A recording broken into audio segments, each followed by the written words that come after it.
Hello, Horngons. I'm Joshua, and welcome back to Vampire the Masquerade Shadows of New York. I said it really fast. Yeah, I did it. It's been a long time since I played this game. Like, very long time. Like, I need to finish this game soon because the sequel recently just got released. Like, I think late last month, mid last month. So I'll try to finish the game today. If not, I'll finish it next stream. The reason why this takes so long for me to finish is because 1. My brain glitches. 2.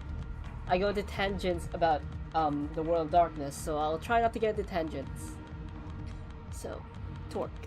I don't really remember what happened last time because it's been so long. This is a reason to celebrate, not to get mad. Now, if you allowed the two of us a private conversation... Mia. No way, I want to keep an eye on her. You will keep an eye on the exit, and that will be enough. Please. This will be good training for my brain. He puts on his best authoritative tone, and it works. No protests this time. Mia leaves the room. When talking to Mia, you mentioned cooperation. First, I've heard about it. I tried to make friends with her so that the investigation would go more smoothly. Looks like it wasn't appreciated. I'm sorry about her. She can be overzealous, but usually that's not a bad thing. Yeah, no. I'm kinda hesitant to get back into Morrowind because, yeah, apparently I scared a lot of people when I got mad. And also, I did boot up the game twice today. And I think the last time I booted up the game, I only had one monitor. So I probably had to readjust the new monitor settings, and I wasn't gonna deal with it. And yeah, that wasn't the main concern. The main concern was me getting mad at stream. Well, at the game. And I know, like I said, it's not a bad game. It's just not for me. But, yeah. I actually did kind of consider it. Like, I said it as a joke. And then I was like, should I actually play the game? Like, it's been months since I played the game. Actually, close to a year now. And then I booted up the game. I'm like, yeah, I need to fix a lot of things. And I didn't want to scare anyone like how I scared them last Morrowind stream. Also, the game has a habit of crashing because it's a Bethesda game. Yeah, sure. So, has she told you I've been trying to reach you for the few nights? I don't think so. Have you? Well, I'm the dumbass the court ordered to investigate Callahan's final death, so considering your connection to the case, I thought it would be prudent for us to talk. Hello. Ah, so that's you. Yeah, now I know you're probably anxious to hear about Tamika. I'm surprised to hear you know each other. We actually met through this investigation. Anyway, as I was saying, I know you probably can't wait to hear about her, but I'd like to ask you a few questions first. I understand. Do your job. Did you know Douglas Callahan? I hate Callahan. He was a dick in the first game. Of course I did. We were both barons, kept having professional obligations to meet each other, but that was it. What was your private opinion of him? Same as everyone else, a racist clown mentally stuck in the 19th century who spent too much time keeping the anarchs down. I'm glad he's gone. You mean, you're glad he met final death? Well, you know what they say. Hate to see you go, love to watch you leave. Were you the first kindred who saw his corpse? Okay. I was, but it was his ghouls who found him. By the way, we've established that some of them tampered with the crime scene. They were properly disciplined for that. Convenient story. Let's move on. What's your alibi for that night? None. I was running around town the entire night, taking care of various issues unrelated to Callahan, but I don't intend to diverge them to someone from the ivory tower. Diverge? Ah. So, you have no interest in proving yourself innocent. My voice. Ba, ba, ba, ba, ba, ba, ba, ba. I got something stuck down there. It probably didn't help that I had ice cream before stream. Maybe I shouldn't have had ice cream. My official position was made clear. It's the Camarilla who are to blame. It's your job to prove me wrong. Mac. Oh yeah, I pronounced that wrong because Julia's Polish and I'm not Polish. At least for once, can I face a problem that can be solved with pure logic, not politics? Any findings on your side I should know of? Ask Mia. She's the one who handled the crime scene. I'm not privy to all the details. Hope, D'Angelo, Agathon? Any idea who those people are? Can't recall. Sorry. The evidence I've found suggests a potential link between Callahan and Tamika. Any clue? I knew both of them well, but as far as I know, they've never met. That's it. I mean, Callahan was both racist and sexist, so he would have flipped when if he met Tamika. Oh well, not sure what I expected. He's the kind of guy that could only be pushed to talk if I had something concrete to push him with. Time to move on. Well, regarding Tamika, finally. I'll cut straight to the chase. She wanted to inform you she will be skipping town for a while. The SI is hot. Did I say that? Yeah.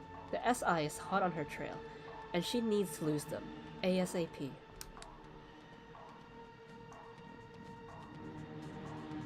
Oh, I've told her countless times, if she's in danger, I will always be there for her. Does she think she can find a secure way out of the city in this situation? She's safe. So you say. She's got some other friends in high places. She'll manage to get out. Gotta admit, that's not what I expected to hear, or what I wanted to hear. Why did she decide to contact me? She wants her ring back. His aura changes in a blink of an eye. Ah, I see now. So that's why she didn't show up herself. Wouldn't even face me when delivering the final insult. Uh-oh, looks like I stepped on a landmine. Oh, couple drama. That's where we left off. She said the ring was a symbol of the trust she put in me. No way in hell I'm going to give it away. Not until she gives me the chance to explain myself. I need that ring to get Tamika to talk, but with the way he's acting, it doesn't seem likely he'd be willing to part with it. It might require me to act shitty, but maybe. Time to change my approach?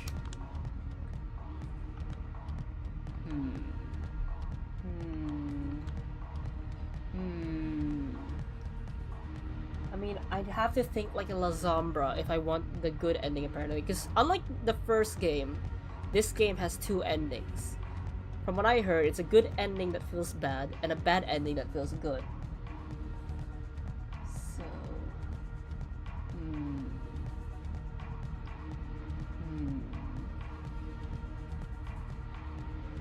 I feel like if because one is brutally honest, right?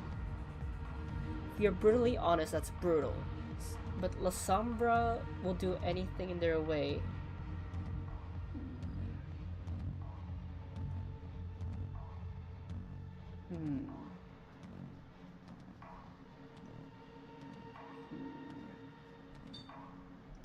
Let me think. Like, this is the world of darkness, so the good ending is bad, but the bad ending. Be bad and feel good, where is the problem? Yeah, but then the other one is be good but feel bad.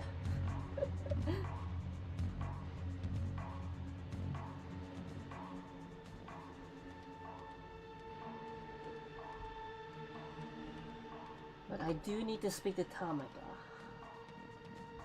So I might go with the lie. Because I have to think like a Lasombra.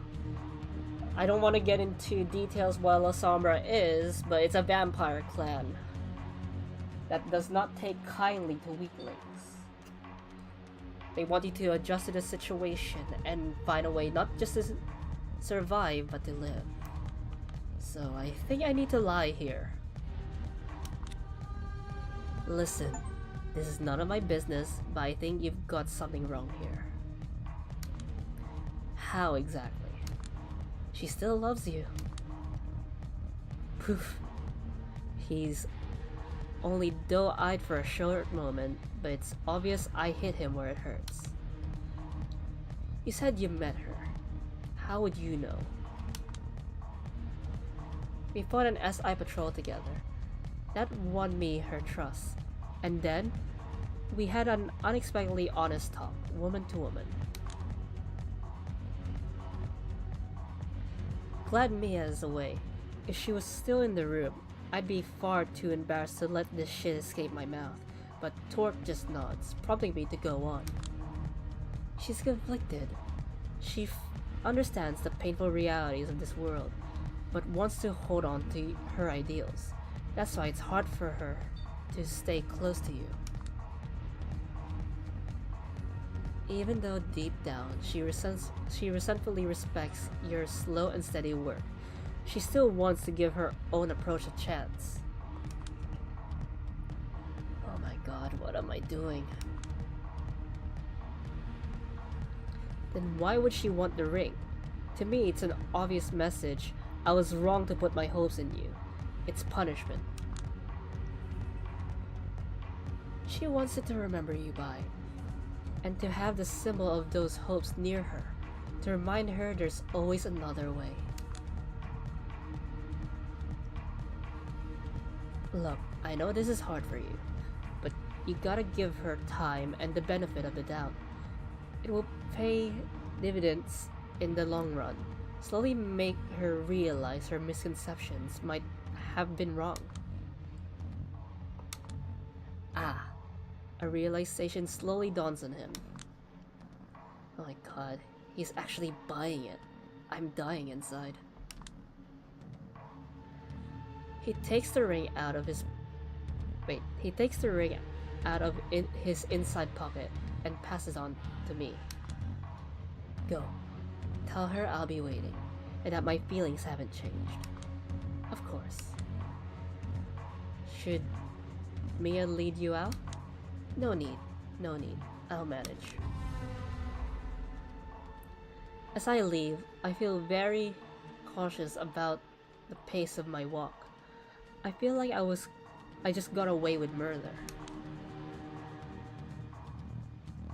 If he relays what I said to Mia, she will probably see through my bullshit in an instant. But well, won't be my problem at that point. Time to meet Tamika. I find her already waiting in front of the Jewish museum. How did it go? She raises an eyebrow as I put the golden ring into her palm. I'm quite surprised, to be honest. I didn't think you'd succeed. Turns out I'm a talented diplomat. Psst. From my experience, that usually means a liar. She looks at the ring with a gentle gaze, then stores it safely in her pocket. Or has he really changed? Who knows? I just met him for the first time in my life. Unlife. Anyway, I've kept my end of the bargain. Of course, it's time I keep mine. Last year, a certain fledgling appeared in the city and attempted to build a coterie. That list found on Callahan, that's a list they've got. Okay, fledgling, a baby vampire, i.e. one so new who has figured out so little. They still need their sire to protect them. My status as fledgling was cut short by Karen's swift departure.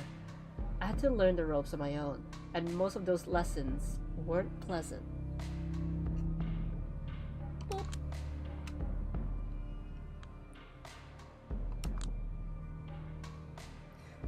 She's referencing Coteries of New York, the game before this game.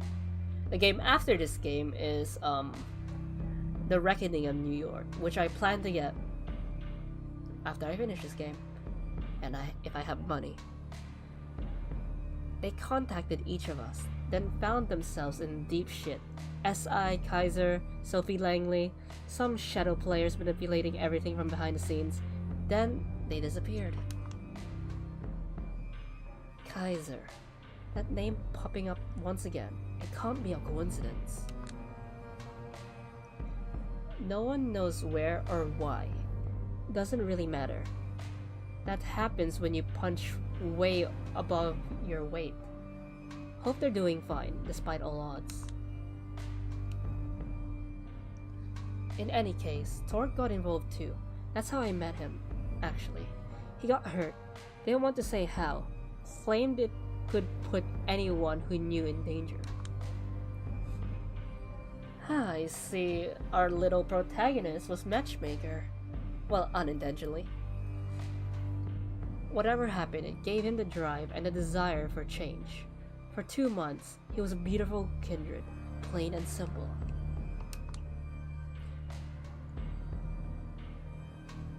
But suddenly, something in him snapped overnight. His tone mellowed out, his actions became timid, his language became more benefiting of a political science student than a charismatic leader. I assumed he met someone who made him an offer he couldn't refuse, but I had no idea who that was. And then, one night, I followed him when he went out, and I saw him scheming at the docks with Callahan. When he came back, we had an argument. When he refused to explain himself, I knew I was on my way out. And that was that. I understand. Wish I'd known that earlier. Might have confronted the facts with him and learned something more. He never told me of all kindred. What makes you think he would have told you? She's got a point, I suppose. Alright, thank you. Now's my turn. Here's your way out. I pointed at the manhole below our feet. Here's a map of the sewers. Follow the route, then burn it. You'll be looking for a one-eyed Nosferatu wearing tactical gear. Tell him I sent you, and give him the agreed-upon amount of money. What kind of route will I be taking anyway? An armored van full of precious coffins. My man knows how to arrange them to allow for unnoticed extra cargo. Her face darkens. The circulatory system? What did you expect? The rich and powerful always get the blood they want one way or another. At least tonight, one of those roads will be used for something good. She drops her shoulders in resignation and opens up the manhole cover. Fine, but remember, if it doesn't work, I'll be back at your doorstep with vengeance if that's the last thing I do.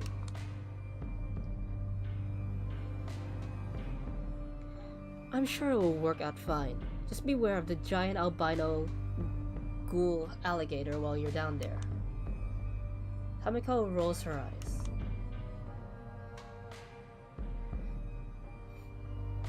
Sewer ghoul gator?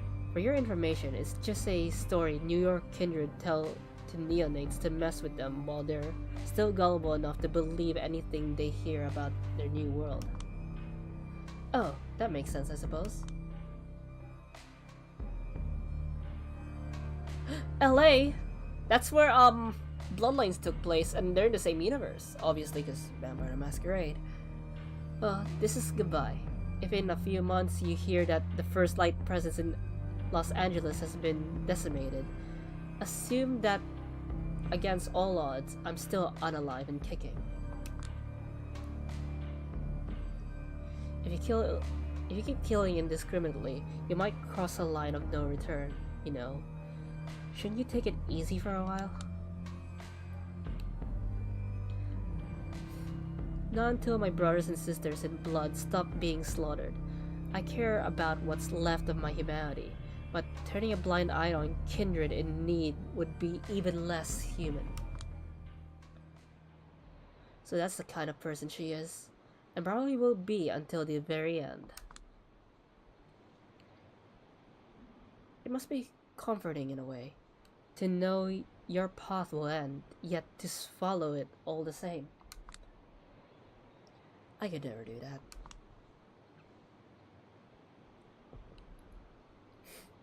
Here's some parting advice for you.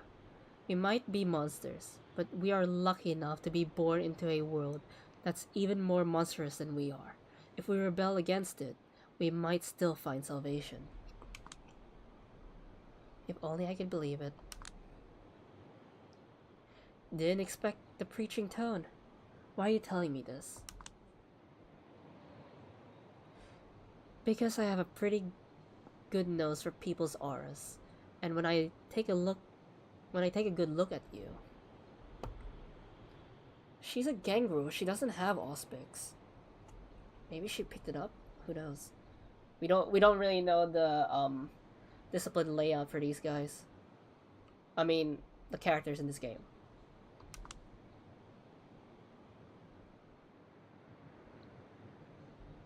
I smell a penchant of ruthless optimism. I smell a controlling anger that might get out of hand if you get a whiff of power. I smell someone who doesn't value that truth much. Hey, why did I autocorrect that to that instead of the? I smell someone who doesn't value the truth much. It's not much, just a hunch. But you seem prone to giving in to the Camarilla's empty promises of safety and their paint bourgeoisie values. Bourgeoisie? Yeah. I think I should take offense to that. I hope you do. That would reflect on you well. In any case, whatever happens, see you in your next life, Julia. Safe travels, Tamika. I skipped tonight's visit to the church.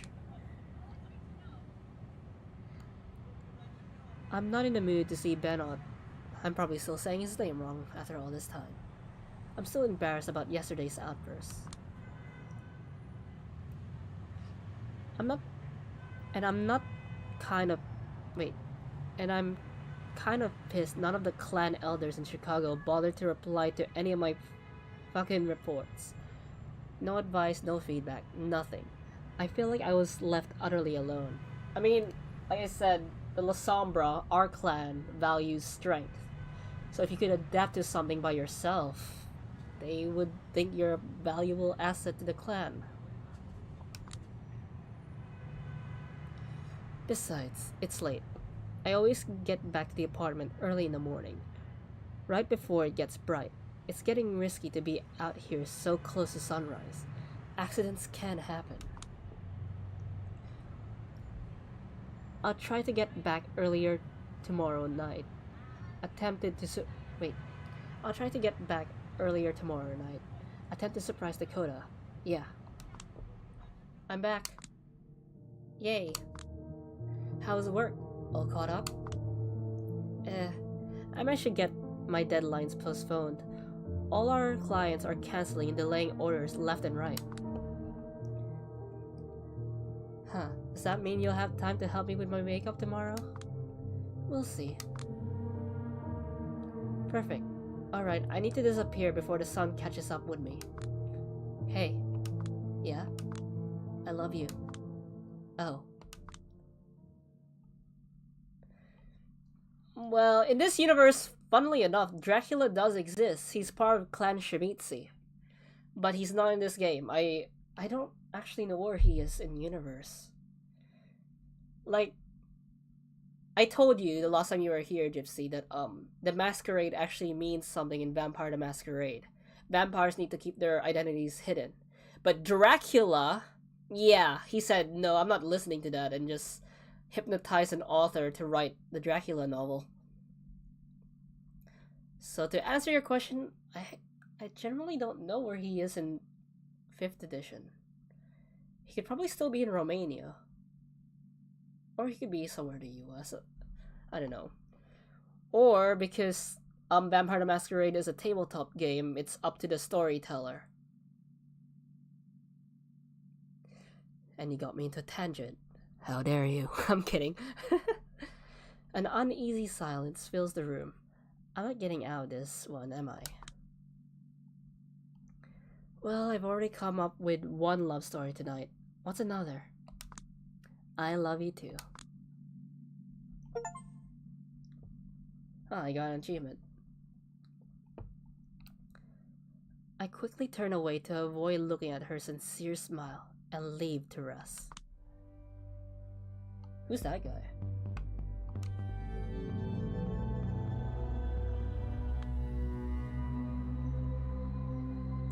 I finally reach Big Beat Burger, hoping to recuperate from all the mental damage I accumulated over the past few days. Only to find out the doors are locked and nobody is inside. I'm a big fan of the World of Darkness and Chronicles of Darkness, and if you guys saw my Twitter and YouTube community posts, I pledged myself to Curseborn, which is an upcoming tabletop game that's kind of similar to World of Darkness and Chronicles of Darkness, but it's in a new setting, new universe. But it's still, you know, vampires, werewolves, ghosts, etc. But it's a new setting. It's not related to any of the other games. The Chronicles of Darkness was a reboot to World of Darkness that at a certain point of time, the Chronicles of Darkness was known as the New World of Darkness. But when World of Darkness came back, the old World of Darkness came back with 5th edition, they renamed New World of Darkness to Chronicles of Darkness. Like I said, I shouldn't be going to tangents in today's stream, but there's a fun fact for you guys. No, no, no. I need to be soothed. I need my routine. You've got to be kidding me. You've absolutely got to be kidding me. Closed? What the fuck do you mean closed? Passerby. Oh yeah, this game takes place in 2020, so yeah. I mean, we are in the middle of a pandemic. Everything's closed. Pandemic? What pandemic? Okay. Like I said, I promised I wasn't gonna get into too much tangents, but I'm gonna explain why Julia doesn't know anything about anything going on. Julia is part of Clan Lasombra. In 5th edition, which is where this game's taking place, Lasombra can't use technology.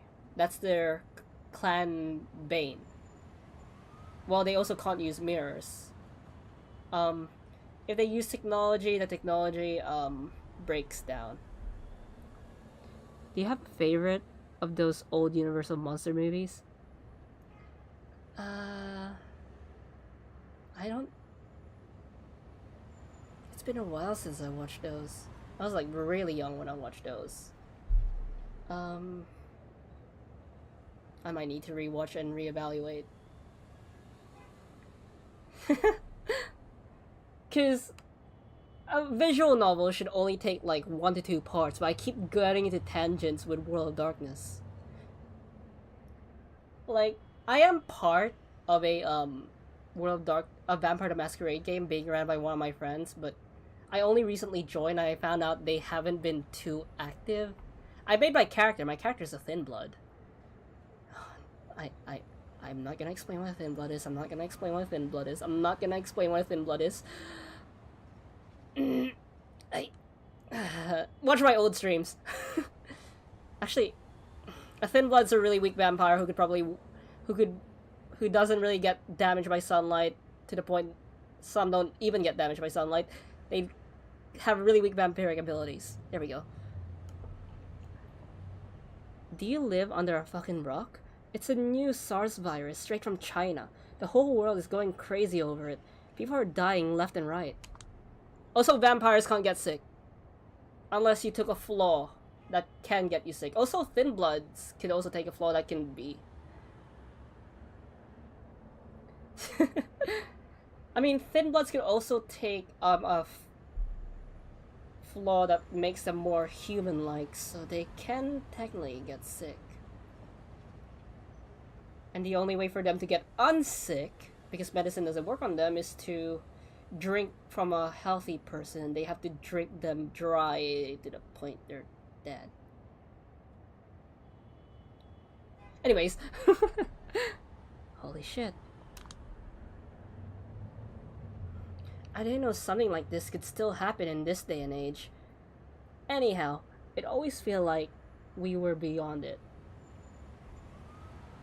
Always felt like we were beyond it, yeah. Yeah, I need to stop going to tangents about this. Well, I guess I'm lucky I'm dead. I walk away to avoid bringing more attention to myself.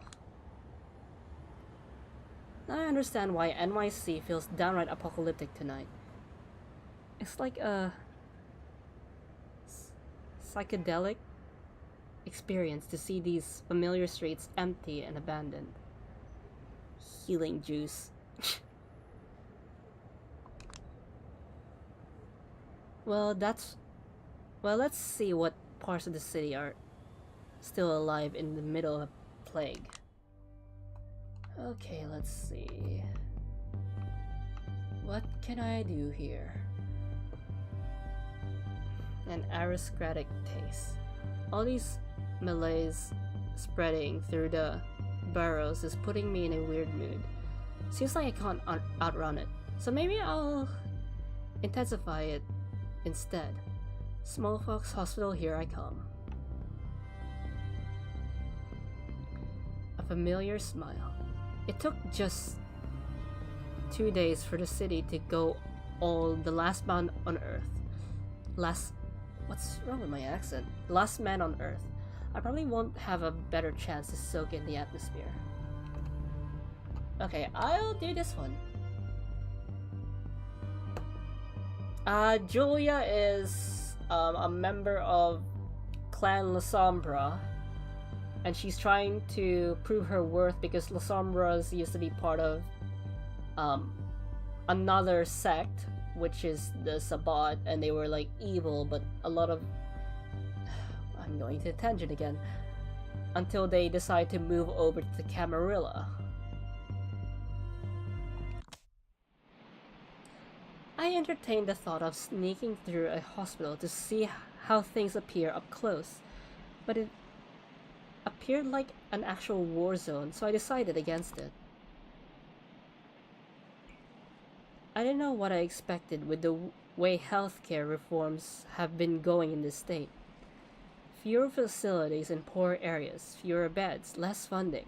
We're just reaping what they've sown. That's why I used to honestly consider going back to the old country. An American friend was like, "Why would you go back to that shithole?" He was shocked to learn we have normal free healthcare. Political commentary. I know my stream rule says no politics, but it's unavoidable with World of Darkness. Just don't get political in chat. That's all I'm gonna say. Anyway, if an active hospital won't do, this one might. A smallpox hospital in Roosevelt Island, built to quarantine the poor and unloved victims of pandemics away from normal citizens' eyes.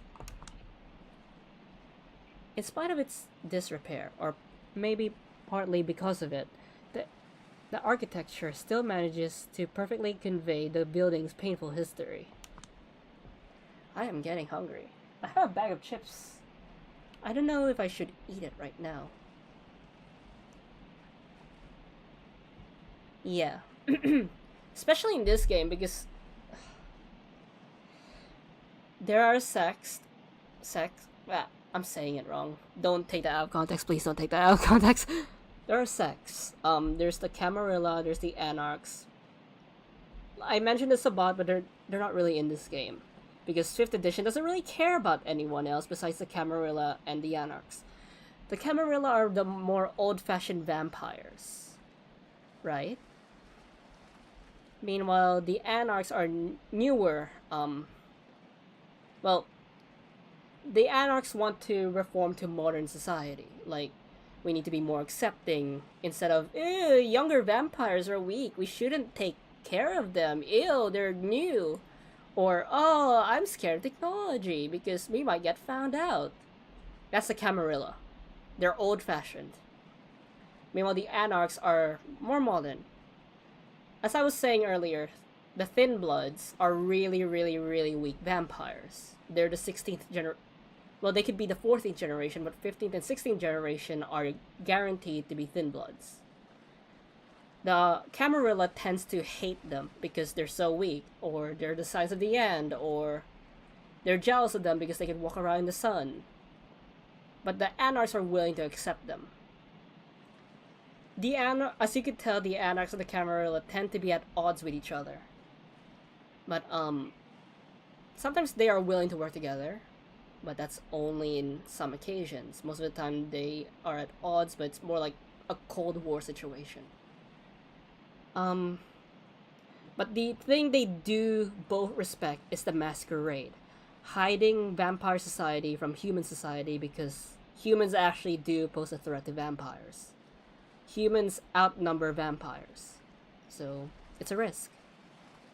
Anyways, I said I wasn't getting into tangents. There are ghosts here, but they are mostly the good, metaphorical kind. Why did I say metaphysical? Metaphorical kind. Not the kind I usually see. Also, the World of Darkness isn't just vampires. There's other supernatural beings, but we're playing Vampire the Masquerade, so I'm not gonna get into tangents about the other supernatural beings.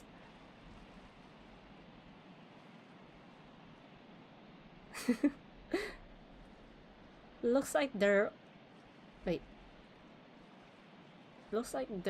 also might be a lone physical being here. I hear someone sneaking through the ruins. That's that for my peace and quiet. But oh well. I need to satiate my thirst anyway. Satiate. How do I approach that person?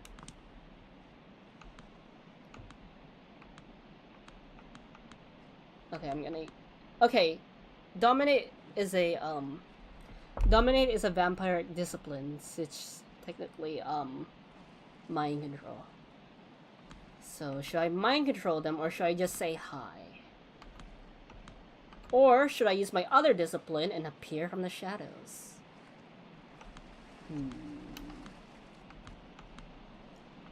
I mean, Julia will get hungrier if I use my discipline. So I'll say hi. I move closer to intercept them. I wait behind a corner for a moment, then I emerge when I hear their steps nearby. Hi. This is A Sukehime reference. You really want me to tell you about the other supernaturals? I could yap on about them for like an hour. I'm trying to fight my instincts to exposition dump here. Like, I really need to finish this game.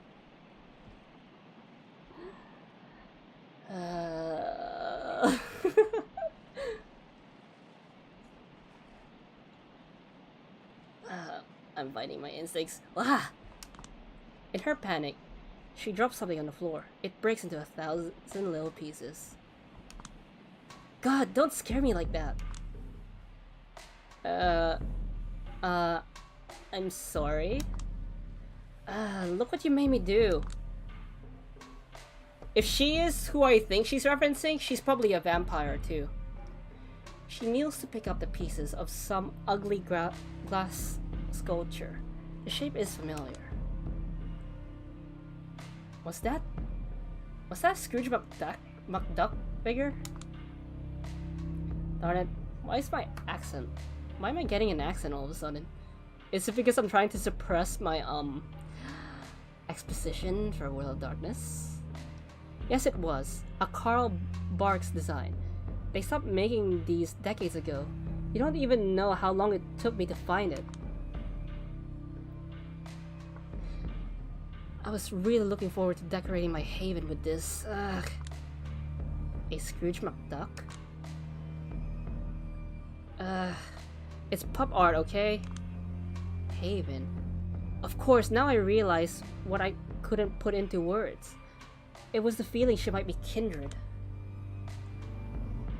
She seems airheaded and eccentric. But I wouldn't want to pick a fight with her. Call it a hunch. I apologize. My name is Julia. I'm a Lasombra representative of this city. Some representative you are. Absolutely horrible first impression. Somehow we've never met before. You live here? I prefer keeping to myself these nights. More time for hobbies if you hide in secluded places like this. What's your name? Just call me Princess. Princess?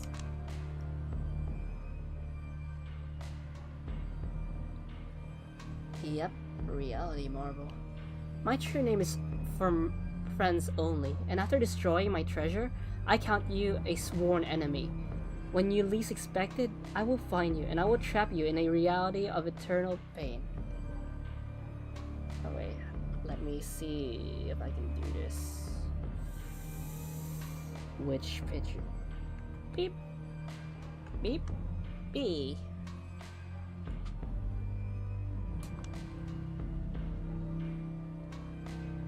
I should complain to the court at least, honestly. Tell Helene to start looking for a replacement. So sorry won't cut it, huh? Kadir would surely be thrilled to see Prince Helene assign me with a mission of looking for a rare Scrooge McDuck statue, but I'd prefer to avoid that fate, even if it doesn't seem very likely. How can I make it up to you? Should I, like, search for a replacement online, or...? Julia, you can't use a computer! You're a Lasombra.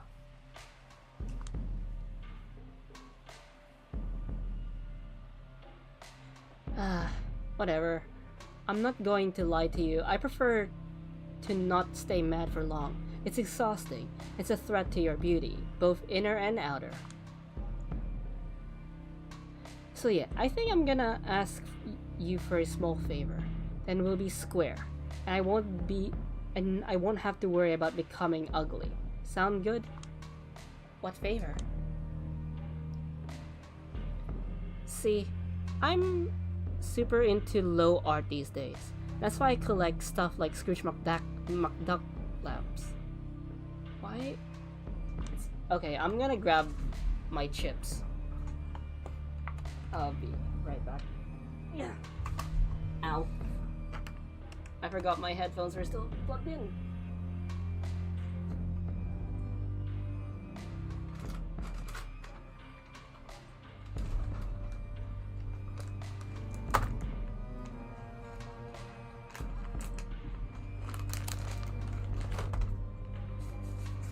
I mean, it was literally like on my bed, so it wasn't long. I also got Pocky.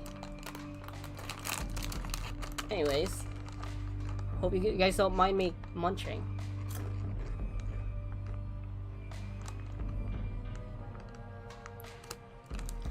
I used to be hardcore into high art before. Studied harmonic structure of Bach's cantatas. Cantatas? Taught myself Arabic just to weep over Middle Eastern poetry. Read a lot of Joyce and Adorno, etc.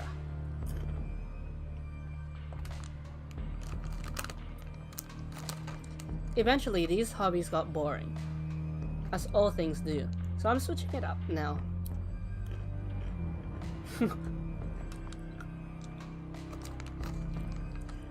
Comic books, heavy rock music, modern Hollywood movies, you know, stuff made for small children, basically.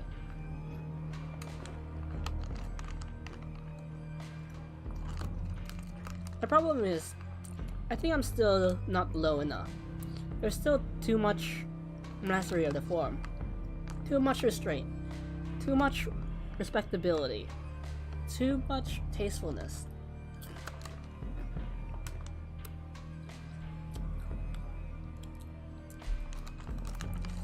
I want to feel the rush of gazing into the soul of someone willing to admit to truly degenerate desires and obsessions.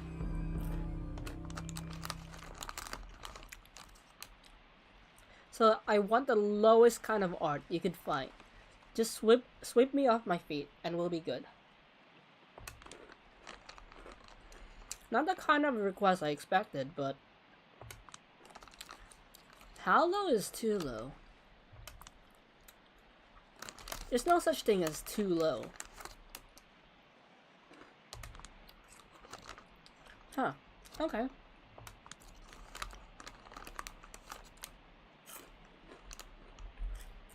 Back when I was alive, I refused advances from a guy who lived just outside of Astoria. He definitely still owns some incredibly low art, but what exactly should I get her? Well, what do you guys think? What's low art?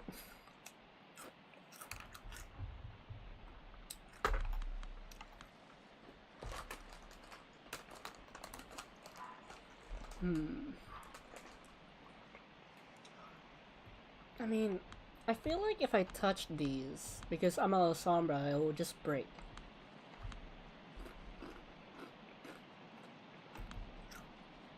You know what? I'm just gonna say anime DVD. Okay, I'll be back in a jiffy. It takes me just over an hour to get there. Wake him up in the middle of the night, mess with his head a little, and get back with an appropriately low work of art. So, I've got something. Don't be shy. What is it? Anime is art. I passed her a DVD box with a busty hand-drawn girl licking a giant katana. Is that real anime? According to the description he printed for me, this thing is named Yuritsu no Daiboken. The cover says Lilith's Carnival. Yeah, no idea why the name is written like that. Anyway, this 90s original video animation represents us with a tale of 5 big bosomed samurai warriors traveling through America in search of Great Hastavista, the Incubus King. Don't let all the titillation misguide you. The main draws here are peerless direction, a nearly avant-garde editing rhythm and dialogue that coyly comments on traditional gender roles in anime.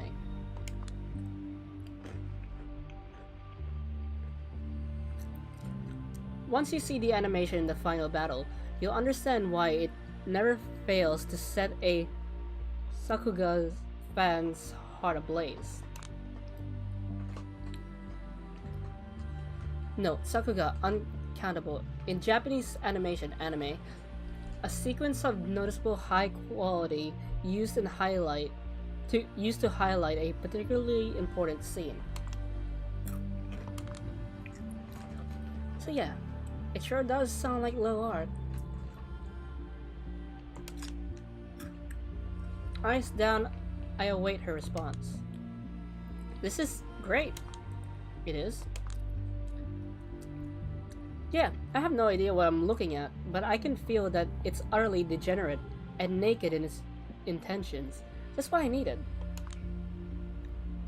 Believe me, I've had more than enough of art trying to dazzle or win me over or be used as a stepping stone in someone's illustrious career. I just want someone to be like, screw it. I don't want to impress anyone. I don't want to get anywhere. I just want to vomit out my soul for all the freaks like me to see. That's me as a VTuber. I mean, I do want to, I don't know, make this as a career, but it's hard because there's so many VTubers, so I'm not gonna count my blessings or whatever. I think that is in its own way. That might be the ultimate form of art. So is my debt paid?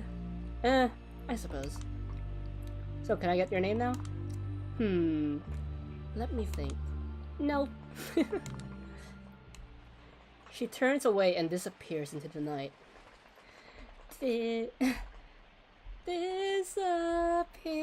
into the night. I shouldn't be singing with chips in my mouth. Oh, that was an interesting distraction from all the how did I say this again? I forgot. My brain's going blank. Malaise in the city. I suppose it's time to go back to the miserable business I've been settled with. It's time for me to meet up with Kudir, and hopefully D'Angelo too. The last position on my list. This better be good. And this is D'Angelo's agency. Looks like a dump, blah.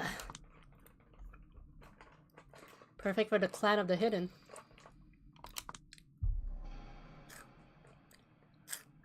I thought he wasn't hidden. I thought he was missing, and to be honest, I kinda expected the worst. Why would we look for him in the most obvious place? I've been asking around, and I've got a hunch. Just trust it, and start looking.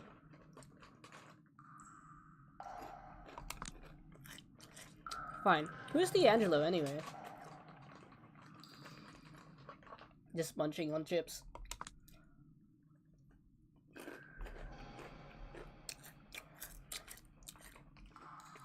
He's a good man. A useful man. But it took me time to get used to him. He takes slothing very, very seriously.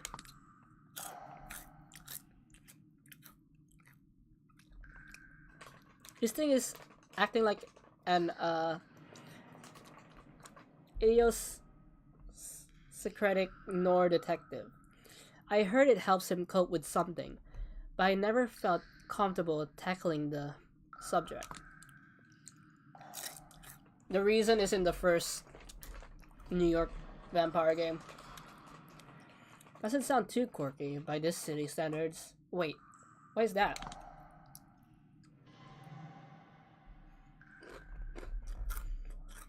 There's a rat on the floor, frozen in an unnatural position. Weird shit.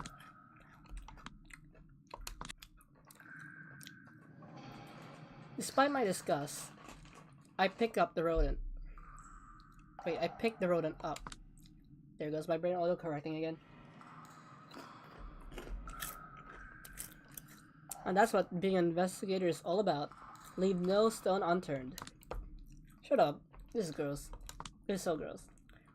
What have you found out? I take a close, hard look at the rat. It's alive, but... from what I see, he's just stretched out and like grinding his teeth without care in the world. It's called bruxing. What? When a rat clutters its teeth, it's bruxing. He's not acting panic or aggressive, so I guess he's just happy. I look at its face. I don't know, his eyes keep coming out of the socket and going back in. It looks disgusting, like he's in a lot of pain. So he's boggling. He must be really content. How does he know so much about... Never mind. I'm getting an eerie feeling. Oh, I think D'Angelo's using animalism. Another vampiric ability. This is weird, man. I have a feeling there's a kindred hiding nearby. Weird. My thoughts exactly. Kudir slowly approaches a secluded corner of the room. And there it is. He kicks a pile of clothes lying on the floor. I'm just a corpse, leave me alone. Lucky for you, we're all corpses here, D'Angelo. You're among friends. Clumsily, drunkenly, the pile of clothes transforms into an unkempt man who looks like he's suffering from some sort of skin disease. Food!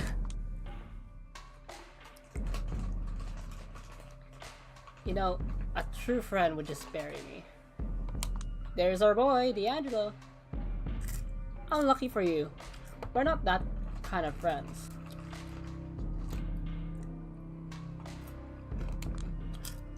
I might open my Pocky after this. It's a new flavor. Lucky, unlucky, schmucky my ass.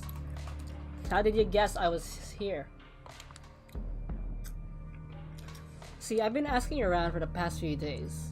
What I've learned is that for reasons that can be best described as nebulous, you've made quite a few enemies since last year. Yeah, tell me something I don't know. And one thing that caught my interest... Sorry, I'm just licking my fingers.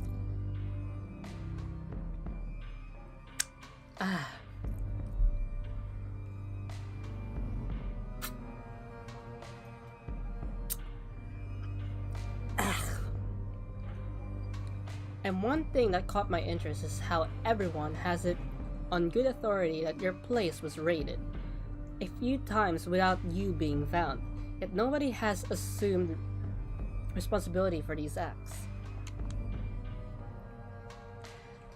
Hell, doesn't this den always look like it was just raided? Can't blame anyone for making an educated assumption. I had a hunch these might be more than rumors.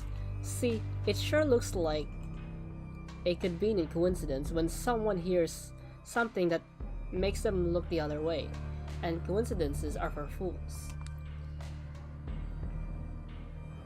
Oh my gosh. You've got my number, and you can see my ugly mug right in front of you. So it's no use playing dumb, I suppose. Agreed. You've seriously spent all these weeks holed up in here? Is the hunger not getting to you?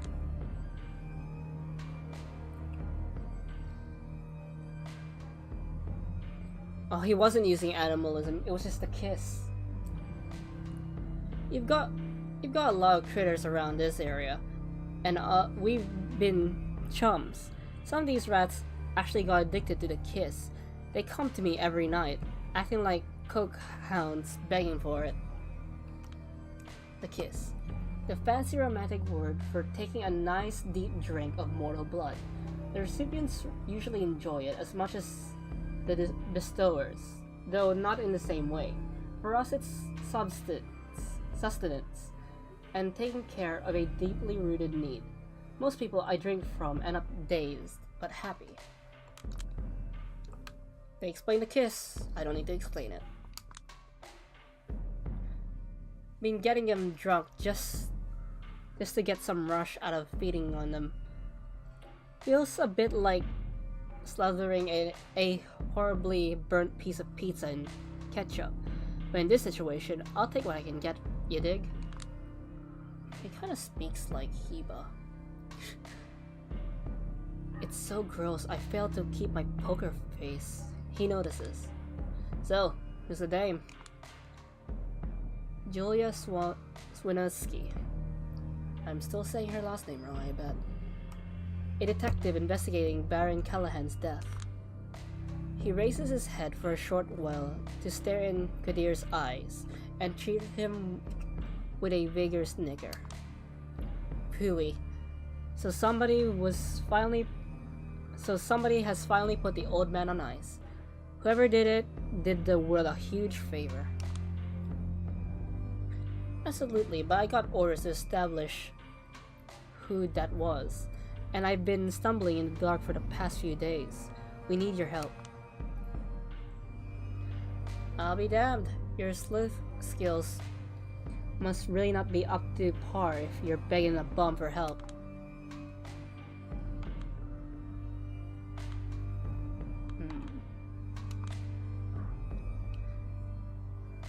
I'm not a sleuth, or however you say that. I'm just someone who was forced to act like one.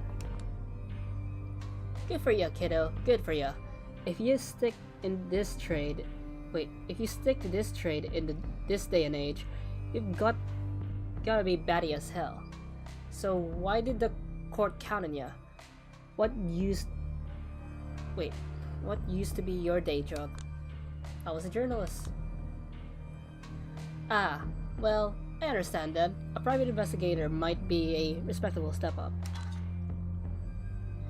He accidentally lets a metal flask in his hand slip out and fall to the floor, and struggles to pick it up.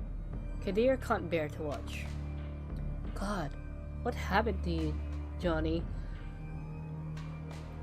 I've never seen you this low before. Yeah, I'm guessing he got depressed because he was friends with the old protagonist, and the old protagonist disappeared. I'm opening my Pocky. Who knew this would be a snacking stream? Sadly, I don't have any drinks, so I might disappear for a bit. Later, not now.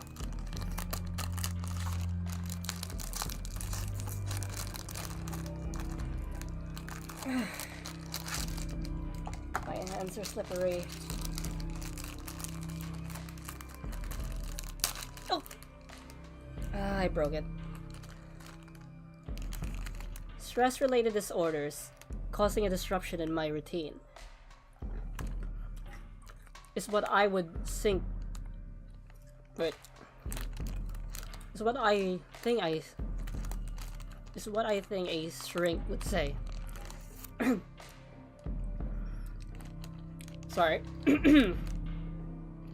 Happens when a lot of shady folks are out to put a stake through your chest. Help us out. Tell us what you know, and we might be able to help you in return. Oh wow, this is actually really nice. Yeah, I respect where it's due, miss, but I think it's going to be the other way around. I ain't telling the two of you shit. Pardon my French. Until I know I can count on some protection. Johnny. I'm pretty sure I'm saying that wrong.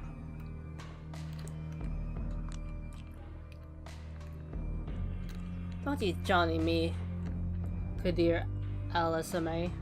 I'm probably saying his name wrong. I know your level, but I also know that your honor is one of the few things you care about. You want me to endanger myself. You put it on the line for me.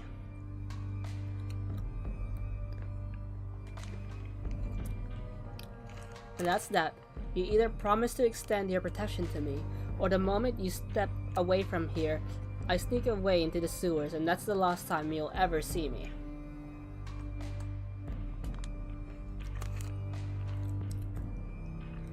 Kadir shoots me a weary, sideways glance. I know. He drives a hard bargain. Especially for someone whose sense of self-worth does not exactly appear to be sky high at the moment. Have you guys ever heard of the Pocky Challenge? Apparently there's two. Actually, there is two. The one I knew was where you get an entire packet of Pocky and just stuff it in your mouth and see if you can eat it. But I was told by friends that that's one challenge. The other challenge is that you get someone, you have you get one Pocky, and one person is on one end and the other person's on the other end, and you try not to kiss. It's weird. I prefer the other one because you eat more. Maybe, but I do value my unlife quite a lot. Thank you very much, friends. Kadir sighs. Alright, but 3 months from now, or the moment Prince Panhard tells me it's no longer possible for the court to offer the safety without compromising its principles, you're on your own. No negotiations. That's the only deal I can strike with you. Take it or leave it.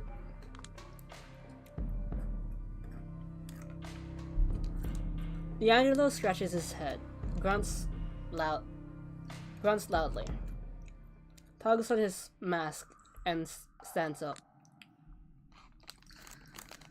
That's Jake with me, big fella. I might have strong opinions about Panhard, but hell, I'm sitting on dynamite. I'll take what I can get.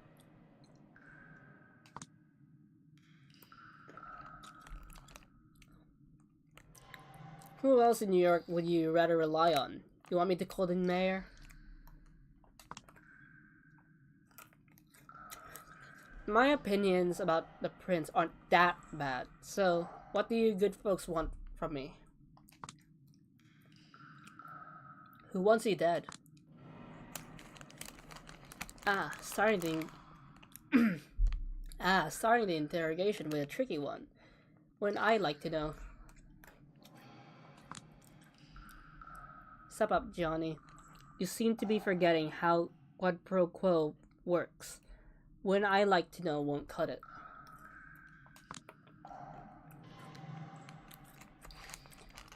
What can I tell ya? That warlock Agathon, or whatever his name is, presumed dead. Tamika? MIA. With SI on her back. So possibly KIA. So possibly KIA by now. Hope the cook? Hidden in her office. Under Vanderway. How do I say his name again? Vanderwayden's skirt. Around the time they started having trouble, some rough-looking streetwise kindred started hanging out at my usual spots. Didn't take me long to connect the dots.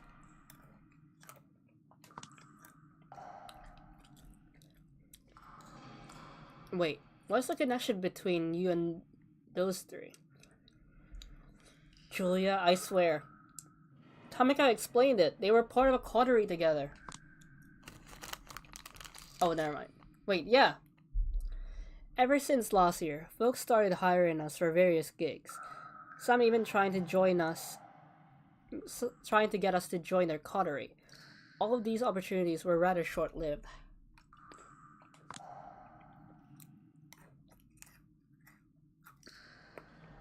However, the delicate tightrope act of working for various employers made us fully aware there's an intersect alliance in NYC. Kindred from both sides often work for the same goals without knowing it. The moment we started figuring it out, a cleanup crew went downtown. I know the serious warlock boy sniffed something out in his own backyard, but then poof, he disappeared.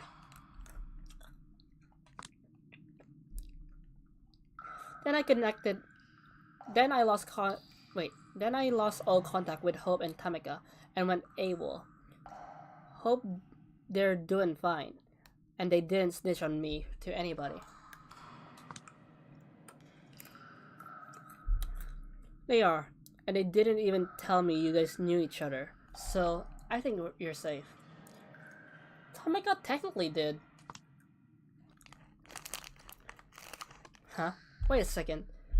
Why were you milking them for intel, kiddo? I found a list of 4 names on Callahan's remains. You can probably guess what they were. I got the picture, yeah. Christ almighty.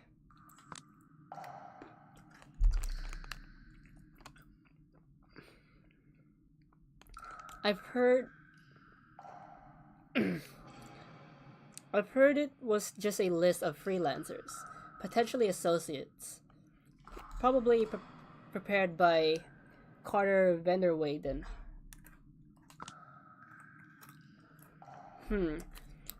My money is on him being involved, but I smell bullshit.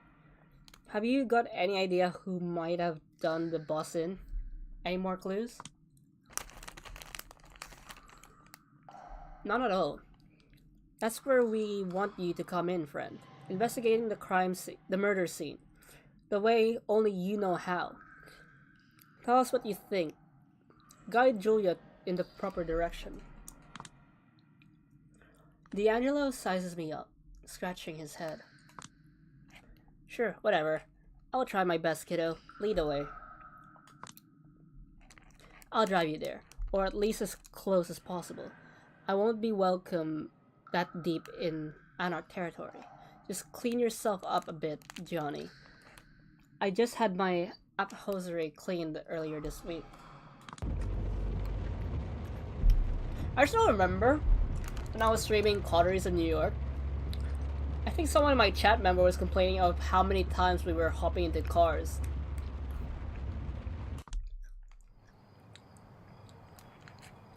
After dropping us off at the same place, Catherine first introduced me to Mia. Quadir quickly drives away. Here we are. Swell, a classic closed room mystery. Let me take a look. Callahan's corpse is still there. Then again, it is an investigation, so they probably didn't want to. I mean, even investigations, they take the body out at least. He starts walking around the office, carefully taking in every element. So you're saying you're basically a nobody, but you can simply call Catherine Ways and have her open sesame and Anarch crib for you? Then no, sure sounds like somebody to me.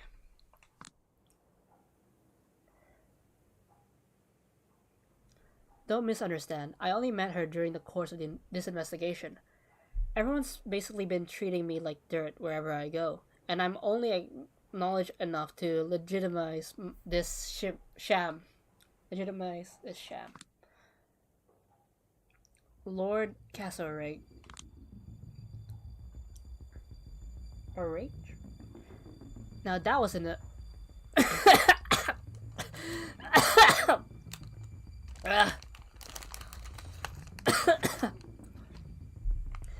Now that was an abrupt interruption. I was busy sharing. Damn it.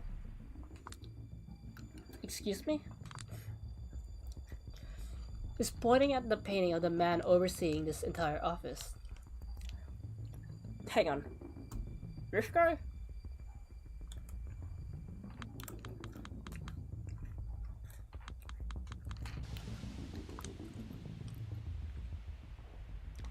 I met Murder on the way. He had a mask like Castlereagh. Very smooth. He looked, yet grim. 7 bloodhounds followed him. He seemed to have completely changed his modus operandi upon seeing the murder scene. He's in his own little world, and his behavior has become more machine-like, erratic. I still don't follow. I never knew the old Irish coot. I never knew the old Irish coot was into the Napoleonic era. But then again, I've no issue about his exact. I've no idea about his exact age, of course. So maybe that's when he lived or was born. Anywho, pay minimal attention to me or wait.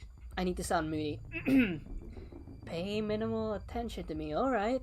Who am I looking at here? Right. That's one Lord Castlereagh, born as Robert Stewart, a British Secretary of State of Foreign Affairs at the beginning of the 19th century.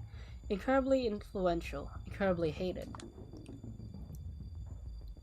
Ask one fella about Castlereagh, and he will tell you he was the man who destroyed Napoleon for good, the man who shaped British politics for ages, the man who built the foundations of European unity at Benin. Benin? My brain's not braining. Who's the best character? I think it varies. In my opinion, I like Julia. She's relatable. But for Heba, he likes this boy, D'Angelo, and he kind of does remind me of Heba in a bit. He is our boy. Ask any fella, and he'll tell you he was the man who destroyed the Irish Parliament, the man who cracked down on any possibility of reform, and then supported cavalry massacring peaceful protesters.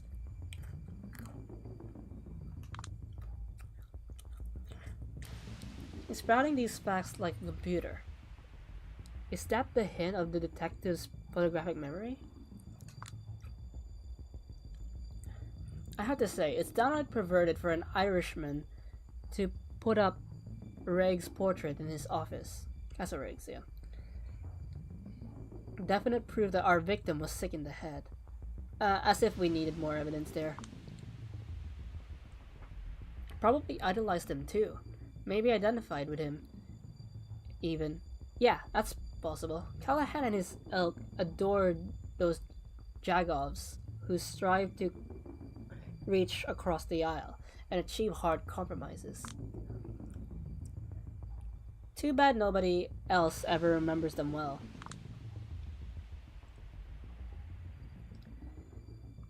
I feel like I should say something. I've got this nagging feeling in the back of my mind.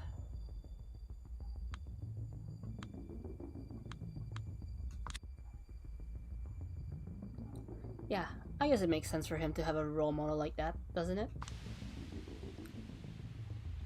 Oppressing his own people, claiming it was all in their name, when at the end of the day or night, they were back in the shitter, and he was on top? Yeah, sure, sounds familiar. 200 years later, all these societal changes, and it still works the same for us kindred. That's a cheery thought. I mean, vampires are immortal. Like, some vampires were alive even before Christ are still walking around nowadays. They tend to be like 4th or 5th generation. But yeah. I'm not gonna explain what generations are.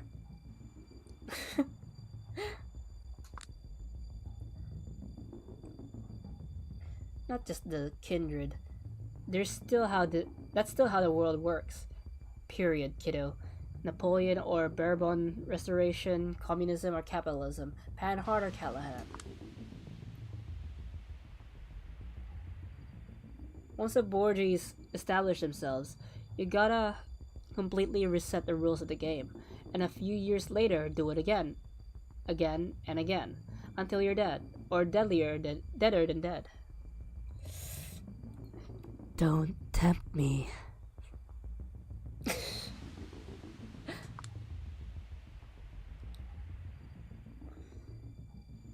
If that doesn't sound fine by you, you can always just join folks like All Boss here, or accept this invisible noose that's getting tighter around your neck every single night. He stops above Callahan's corpse and laughs. Masquerade will never survey a nobler grave than this. Here lies the bones of Castlereagh, stop traveler and piss. Vampires can't use the bathroom, though. I mean, they could force it with a blush of life. I'm not gonna explain what that is. But yeah. And he kicks his bones with glee, causing me to jump a little. Is he still under the influence? Isn't that tampering with a crime scene? Kiddo, as far as I can see, this crime scene has been fucked with 3 times over. Can't really be ruined more than it already has. I agree, but it looked about the same the last time I was here. Then it was already a total mess before you ever got here. Whatever.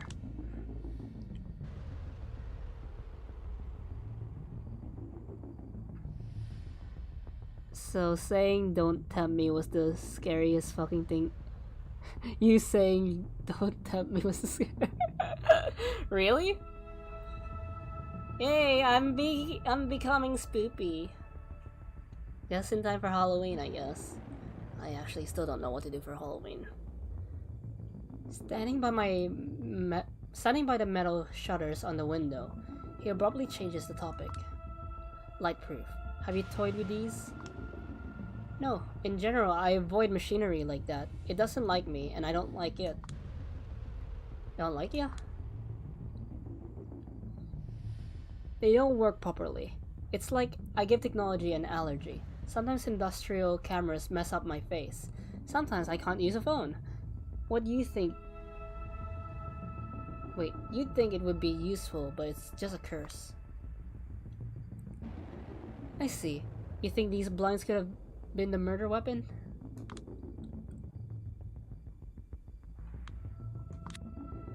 Yeah, I did entertain the possibility.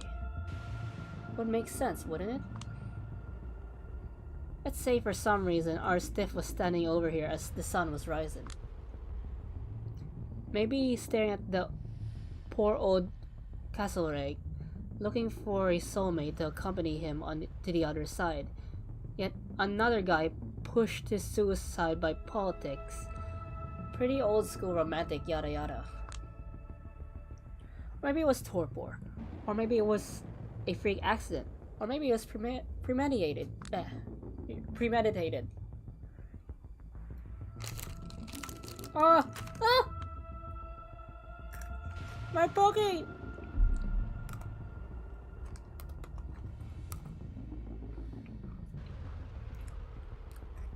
In any case, sunlight would be a perfect murder weapon, no?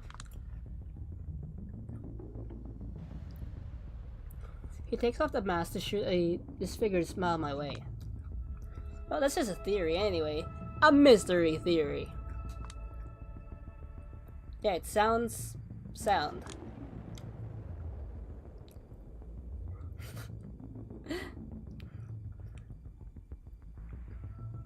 Well, before they fell, I caught it and stuffed everything in my mouth, so it should be fine. Does it? Because I was just spitballing. It's practically impossible to make certain now, kiddo. The most logical cause of final death would be damage to the heart, and that can be easily done without damage to the skeleton. And he sets off with a wink. What's he playing at here? The safe. Anyone made a crack at it yet? As far as I know, only Callahan knew the code, and the safe itself is pretty hard to crack. Watch me, kiddo. He presses an ear to the safe and slowly begins to rotate the dial. Stop clowning around. You're a safe cracker now?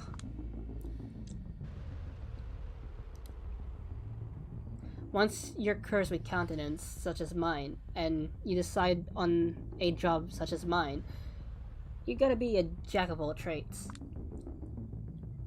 Yeah, but jack of all trades. Why did I say trades? Yeah, but still sounds pretty hard. Last year, there was a random fella visiting a heritage museum in Alberta. He found a safe that hasn't been opened for 40 years. Not a single specialist nor a blacksmith could have handled it. The man just studied the numbering, listened closely to the mechanism, attempted the most sensible combination, and voila, the unthinkable happened. That's where just trusting your instincts leads ya. Too bad he found nothing inside but an old pay sheet. A metallic screech. The doors open. I'll be damned. And it looks like we've got the same case here. Confetti. A few random papers scattered around. For what it's worth, the lock has obvious traces of mechanical manipulation. Probably recent too. Reeks of foul play. But what do we know for sure, really? I'm done here. You can take over. Another wink, another walk in a random direction. I look inside the safe. Quite spacious. I haphazardly grabbed everything that's left inside the safe and hide it on my person, then close the door so that nobody knows he managed to crack it. When I turn around, he's motioning me to come closer to a sheet of paper lying on the desk. So yeah, kiddo. You probably know the entire beeswax about Schrodinger's cat, so I'm not gonna bore you with that, but honestly, anything could have happened here.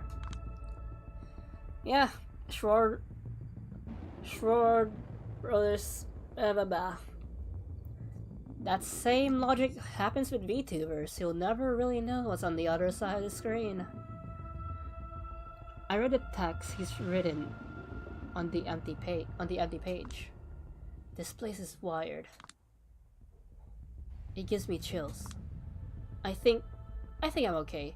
I've tried to record my own voice a bunch of times on different hardware, just to see if I can. It mostly comes out as noise. He nods, then starts scribbling something else as he continues blabbering on and on. An advantage of being Lasombra, technology doesn't work on you. The best strategy would be to make an educated guess and what happened here. About what happened here.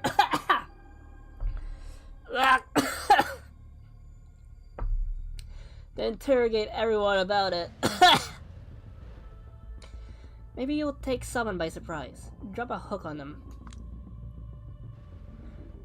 The wiretap is a chip in the broken glass bottle on the floor. Absolutely sure it belongs to Kaiser. Kaiser? The elusive information broker? The talk of the city? Well, I got an excuse to nab him. Sure, it's not an avatar, it's a webcam. It's technically both. I mean, not only VTubers, also faceless streamers. But from what I've realized nowadays, faceless streamers are a lot more rare. It's either you're a VTuber or you're a flesh tuber, or a regular streamer, I guess. I just call them flesh tubers because it's funny. I understand. I think I have an idea how to use it to find him. Should I notify Kadir? Scribble, scribble. Takes longer than before. So yeah, I'll be meeting up with Kadir. You stay here, sister. Maybe there's something you've been missing. Your call, doll. You're going beyond his jurisdiction, so he will try to stop you. Whatever you do, just give me a 10-minute heads up, you know? So I can get to relative safety. For sure. It's back into the sheriff's custody for me. See you around, Julia. Sorry this old killer could have been more help.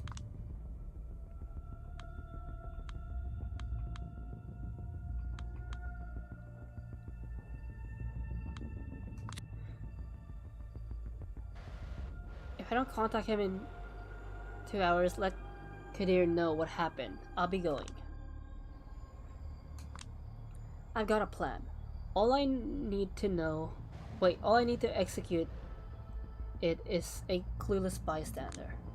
This guy will do. Whoa. Why does this guy look like Ultimate Peter Parker? You know how... I don't know how many of you guys read comic books. Currently there's a run of Ultimate Spider-Man. Not that Ultimate Spider-Man, it's another Ultimate Spider-Man. It's an older Peter Parker who got bitten by a radioactive spider. Yeah, this is what he looks like. Hey, Spider-Man also lives in New York. Do you, like, need me for anything else? Not really. Better take a hike before the guy you've just called shows up. I can't guarantee he wouldn't make you hurt. Will do. He puts his head down and immediately trots down the street. I might have messed with his head a little too much using my Willy kindred charms, but I needed him to tell Kaiser where I want to meet quite clearly multiple times. Here he was bitten by a vampire. Morbius? Nah.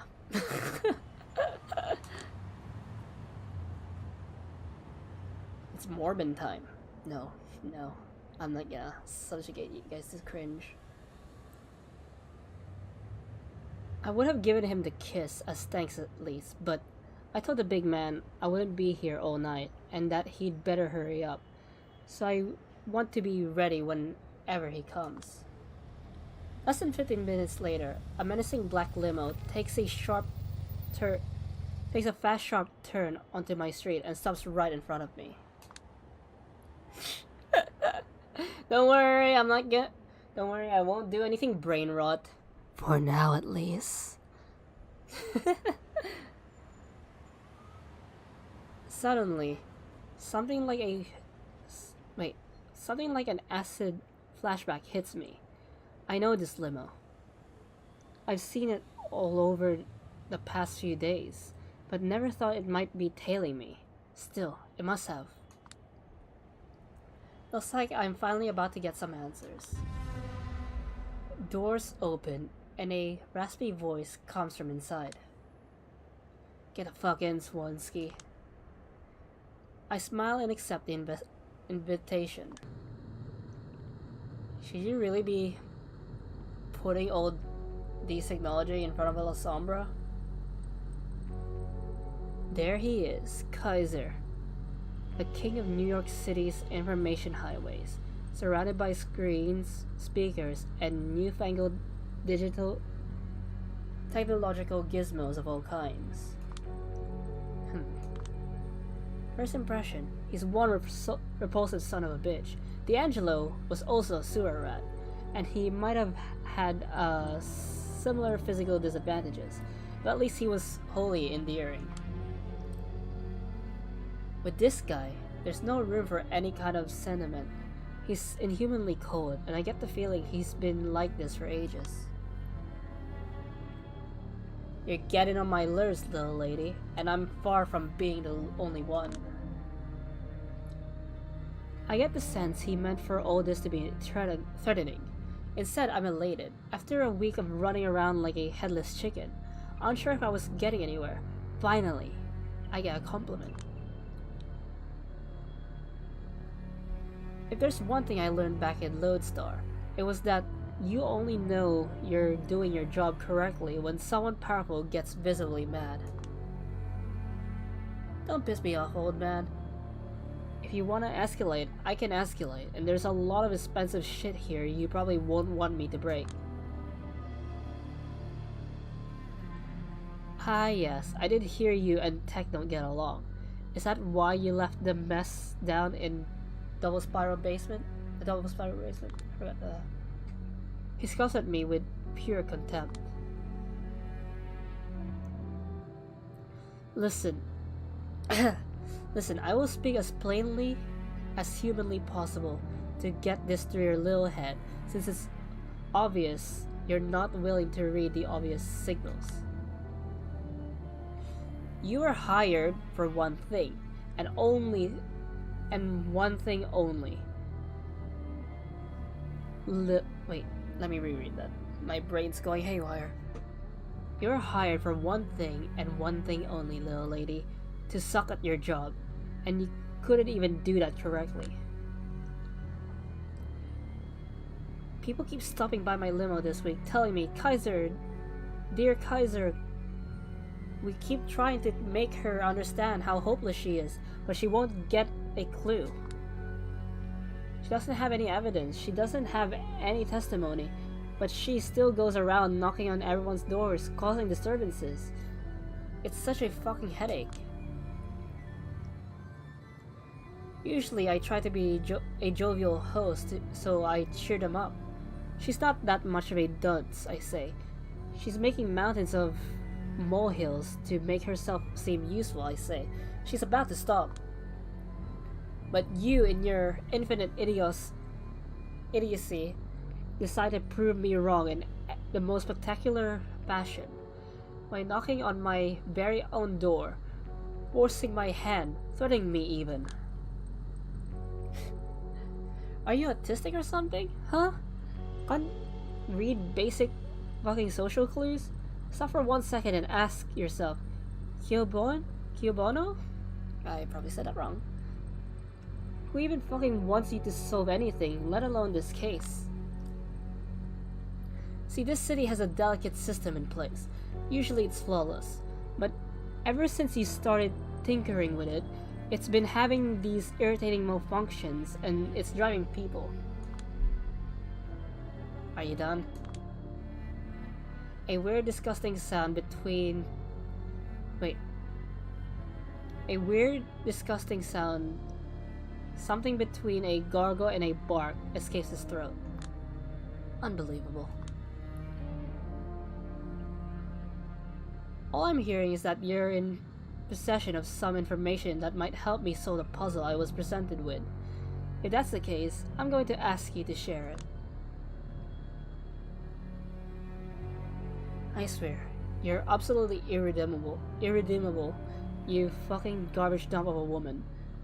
How do I get through all the rubbish in your head to drive my point in?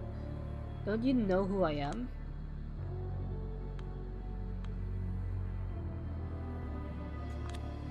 Oh, I know who you are.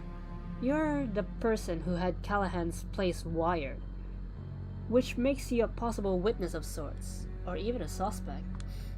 Psst, for Christ. Pish. The first sounds probably better.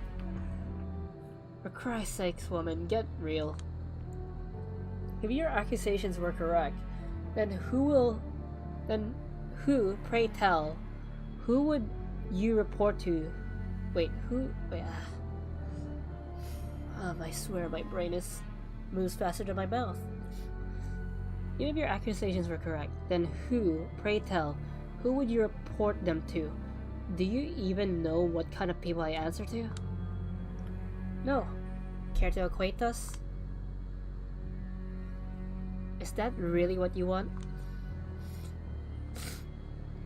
You want to know who pulls the strings? Give me 10 minutes and I can arrange a meeting.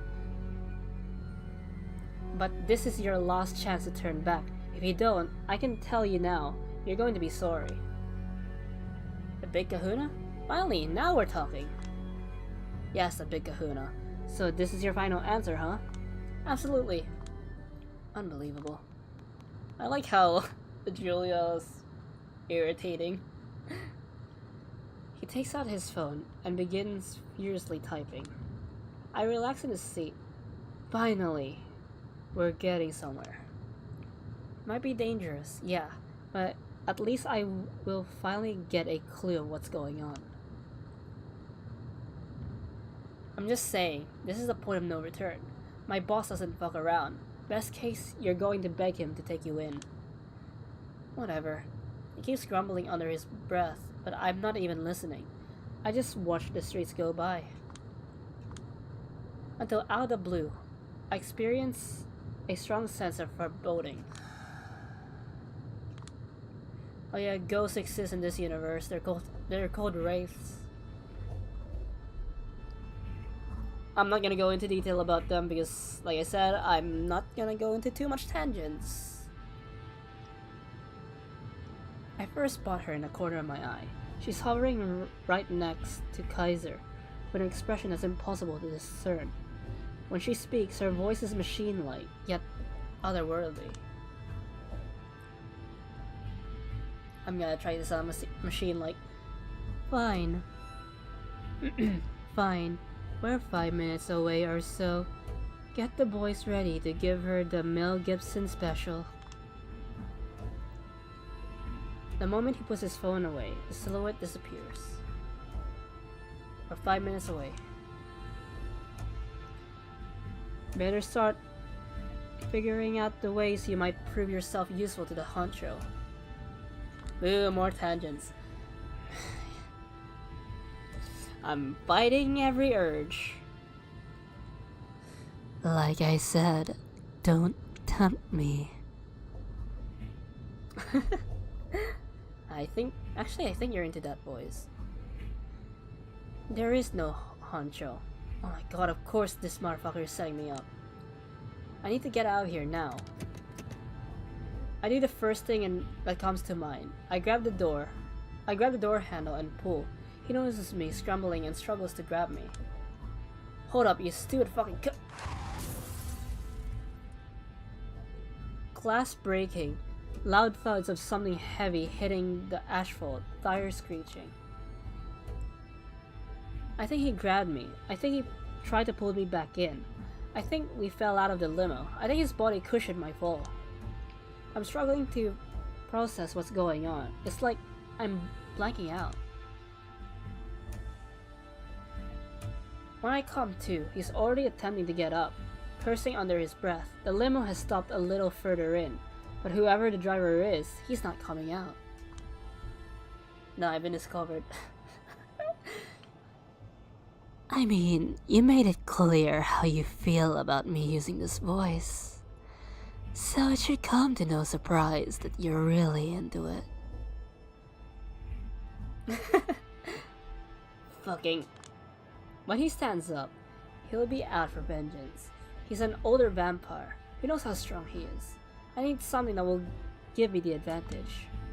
A pepper spray, of course. It probably won't be as effective as it would be on a living person, but it's still worth a try. I limp toward the asshole, disarm the device, aim towards his eyes, and unload the entire canister. Gah! It worked. It actually worked. Wow, we're really just beating him up. I keep up the offensive. I punch him, kick him, throw him around, I pummel him. I smash his head against the curb. I struggle to harm him in any way, in whatever way I can. Like a frightened animal. Julia!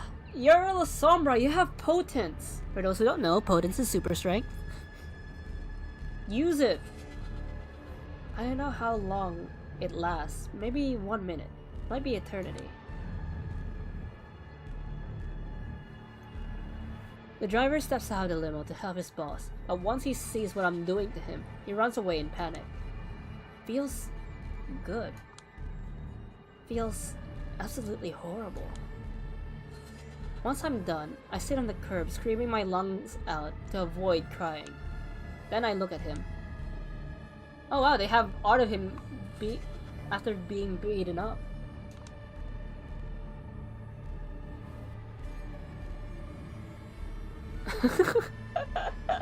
Yep. He seems shocked, barely hanging on. I know what I've done was extremely stupid. I did hear how he's one of the most influential figures in the city. But that's probably why he never expected to get his ass whooped, especially by someone like me. When he speaks again, his voice is pathetic, surprisingly close to a whimper. You'll pay. You'll fucking pay. You lost, mislaid, and abandoned property of a woman.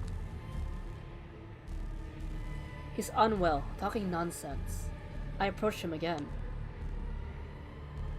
Should I speak to this? Should I use my Ada voice? Because she's trying to threaten him. So maybe I should. You want... You wanted me... Wait. You wanted to have me whacked. What? Do you think I'm stupid? You needed to be taught a lesson. Well, would you look at who ended up teaching who? Now talk. Tell me everything you know about Callahan's final death. All of it. Go to hell. You could fuck me up. However bad you... Wait. Go to hell. You could fuck me up however bad you want. I'm still not going to tell you shit. If you try anything, there will be consequences. There will be retribution. My mouth is shit. Shut. Why did that autocorrect this shit? It's probably because I looked at him like, oh. It might be my last chance to solve the case, but if I don't force him to talk, he won't.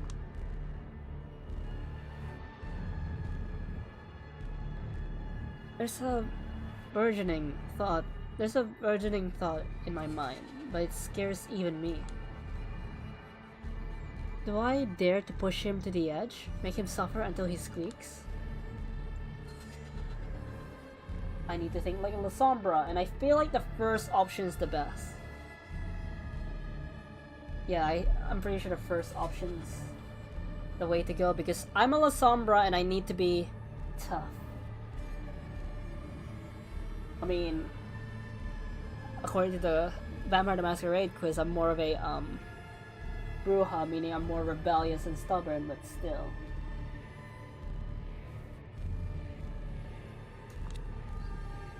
Trait updated. Well, I'm sure you will open your mouth if I do this. Remember, remember kids? Violence isn't the answer, but rather it's a question, and the answer is yes. I put his shin against the curb. Wait, what?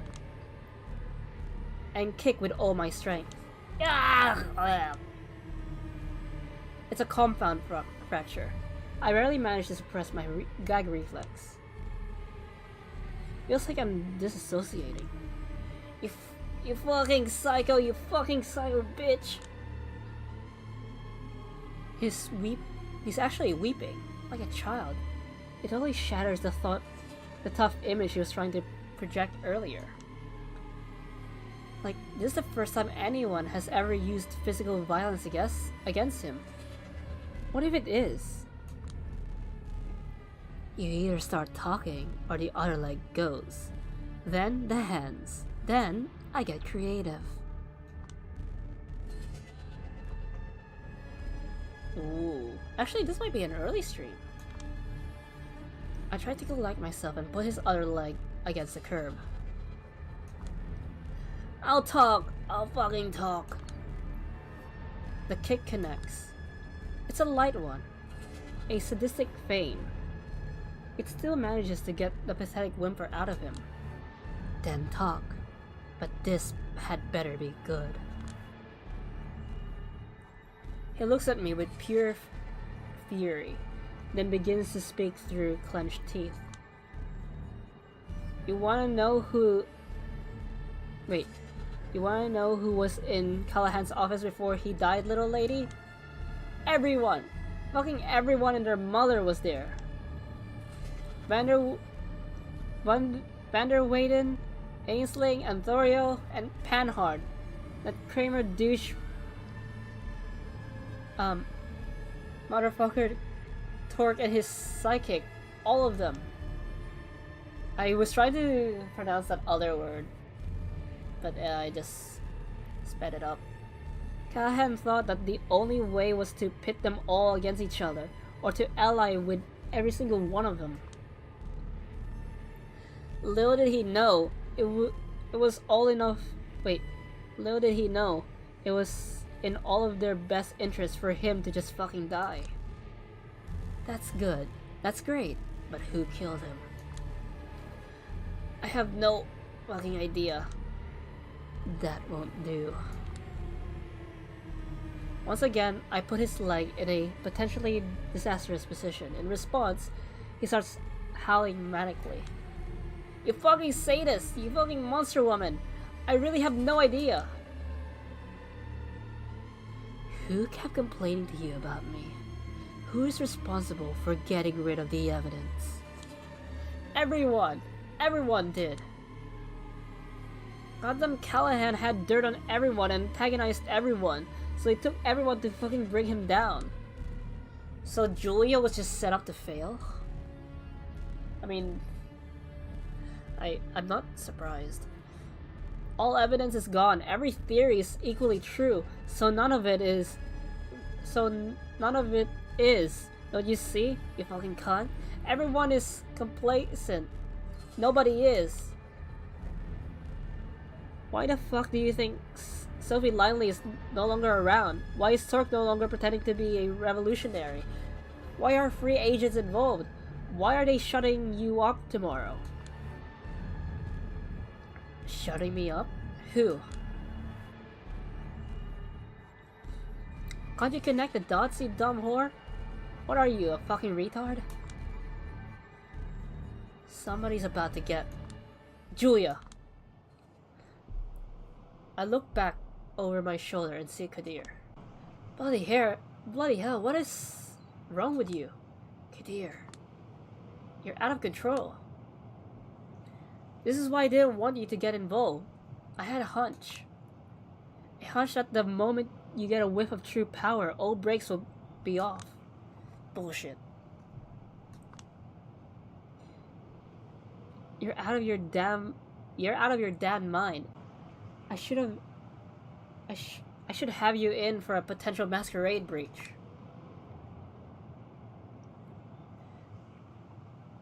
Just let me explain myself. This ugly fucker tried to have me beaten, maybe even killed. Don't you care about that? I have no idea, Sheriff. No idea. She's dangerous, psychotic. Shut the fuck up. I can't control myself. I kick him where I know it will hurt. Where it will hurt him the most. Ugh, my fucking leg! Stop this right now, you goddamn idiot. I froze in place. I've never heard him use that tone with me. I will take care of you in a moment. In my car, Kaiser. Hold on. I'm not done questioning him yet. It looks like there's a major conspiracy I'm going to have to ask you to leave, and you're going to be glad I leave it at that. If you do that, I'm gonna have to assume you're complacent, yeah. Complicit? I can't read tonight. I mean, I can barely read. Because when I read to myself. I'm not really used to reading out loud. That's why I never did speeches. That's worth 2 strikes in my book. You don't want to risk a third. So that's that? Tell me, what's all of my footwork even for? We'll be seeing each other, little lady. Can you hear this? Go home, Julia. But, go home. Fine, I will. But before I do, I take a quick peek into Kaiser's limo, still abandoned a little further down the street. I skipped the church visit again tonight. I want more time to finish this report. Yeah. I mean, even though you say English is hard, in my final high school exam here in Australia, I actually got an 80. Then again, that was years ago. Like, years ago. And I'm pretty sure my English score is the reason why I even got into university. But I'm a part-time student, so I guess I'm just getting rusty. I mean, I can write. I think it's just reading out loud I suck with. Like, tabletop games requires a lot of reading, and that's why I managed to get the lore for Vampire the Masquerade and the World of Darkness. It's just that my mind works faster than my mouth. So when my mind is finished reading, my mouth hasn't. I skipped the church visit again tonight. I want more time to finish this report. Who knows, it might be my final one. I want to spend more time with Dakota. Yeah, just forget about the rest of the world. A lot happened tonight. But I can still manage to be at our apartment an hour earlier than usual. She should be glad. I sneak into the apartment as silently as possible, trying to surprise her. When I reach the bedroom, I see something unexpected.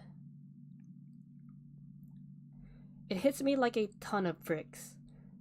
At the beginning, I can't properly parse the sight. But I finally understand what I'm looking at. It caused a wave of terror and disgust to swell up inside my chest. What the fuck? She's shocked to see me. Doesn't know what to do. She's like a deer in headlights, or a schoolgirl poorly trying to hide her misdeeds from a teacher. You're early. Yes, I am. Those are my clothes, Dakota. Those are my cigarettes. That's my jewelry on the table. Yeah, I was,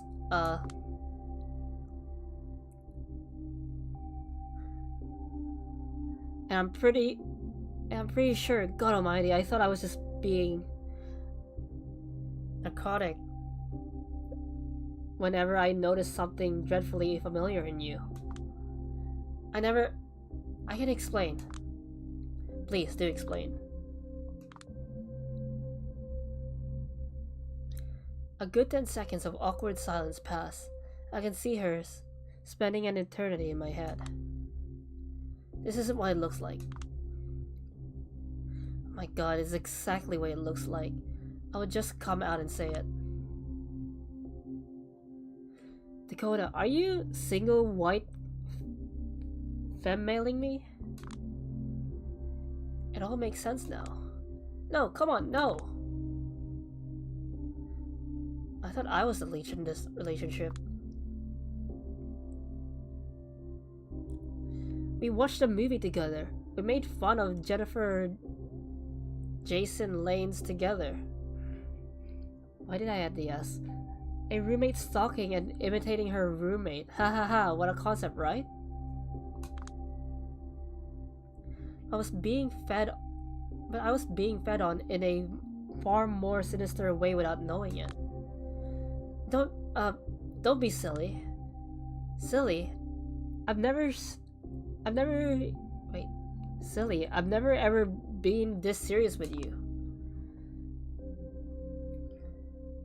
So whenever she puts on my makeup, whenever I used her as a mirror, she was always hyping me up because she wanted to live vicariously through me. So many little things make sense in retrospect. The little ways you kept modulating your speech after me. The weird ways our tastes were always compatible. Some of your art feeling so familiar.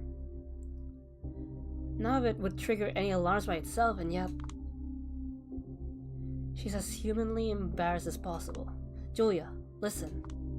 Don't fucking touch me. I can barely think of anything more repulsive than being put on a pedestal like this. It's like the other person is begging me to perceive them as someone worse, if not outright subhuman. Subhuman? You cannot kill me. I am subhuman. Don't be like this. Just don't. You know, this would probably be infinitely more palatable if you talk to me like a person here, and not like, I don't know, your fucking mommy. You know what? Fuck you.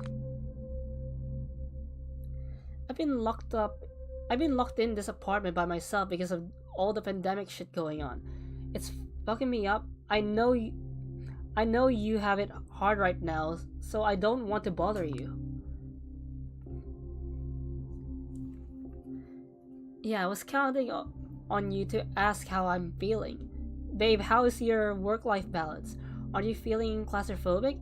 Hey, it's just me, or is it just me, or is our drug supply weirdly shrinking too fast? But no, you're too much of a self-centered bitch. You rarely suck me dry and it's okay, but the moment I entertain the thought of taking something in return, I'm crossing a line? Oh no, I'm a member of an elite... Wait, where did... I skip Immortal.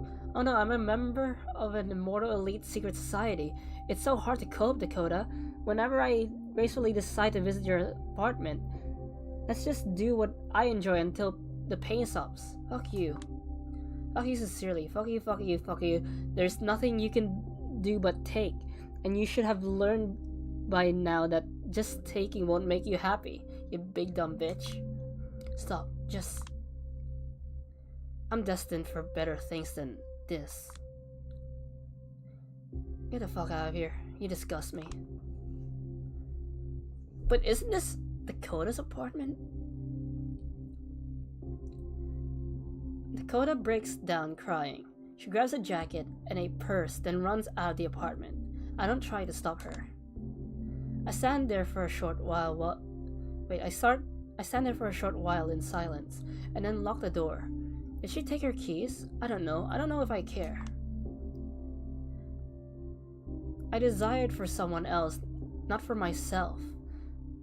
For a way to open a different world, not get locked back in mine. I collapse onto the soft bed. I smell her perfume. I always liked it, but now it makes me slightly nauseous. I try not to think of Dakota. I think of Kaiser. I think of Kadir. I think of Callahan. No matter what I think of, I sense doom. I feel that I've just sealed my fate, whatever it may be. Everything fucking sucks. Oh. I got an achievement. Back into the void. Back into the void. Back into the void.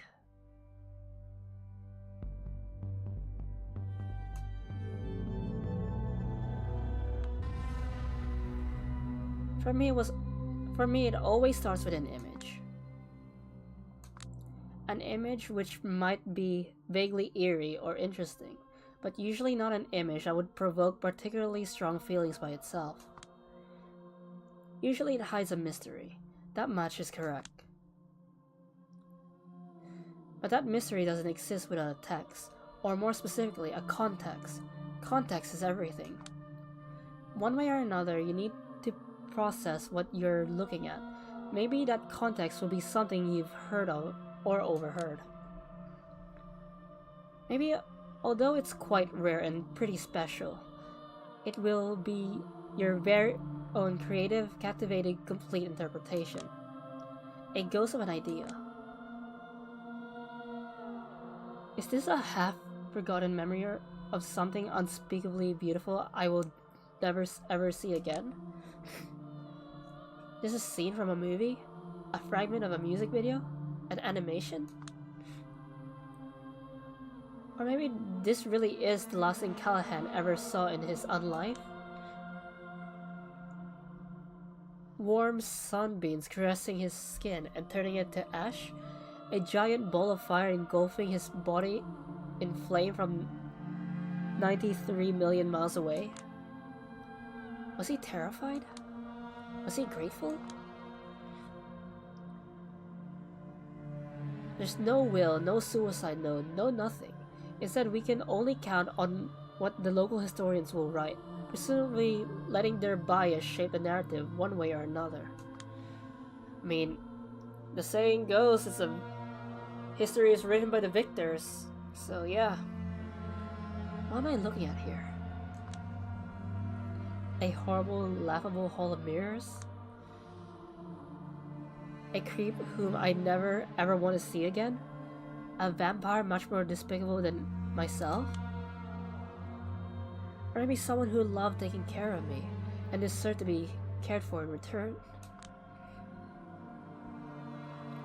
Funny thing, whenever I was high as a kite, mentally lost in dimensions parallel to ours, she was my anchor. Our shared history, my feelings for her, were an anchor. Matthew McConaughey returning to his estranged daughter from the other side of the cosmos, from beyond the event horizon, guided by nothing but love. Why did I end me? And whenever I got back to planet Earth for a week or two, I was haunted by a memory of that affection. I was the best possible version of myself toward her.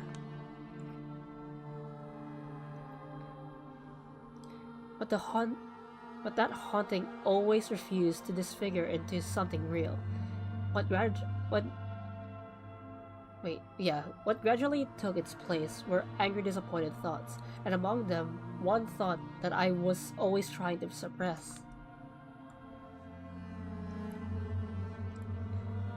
I need someone who'd know how to raise me up, spiritually, but all I have is a sycophant who's always working her ass off to lift me up without understanding what I need. It's hurting us both.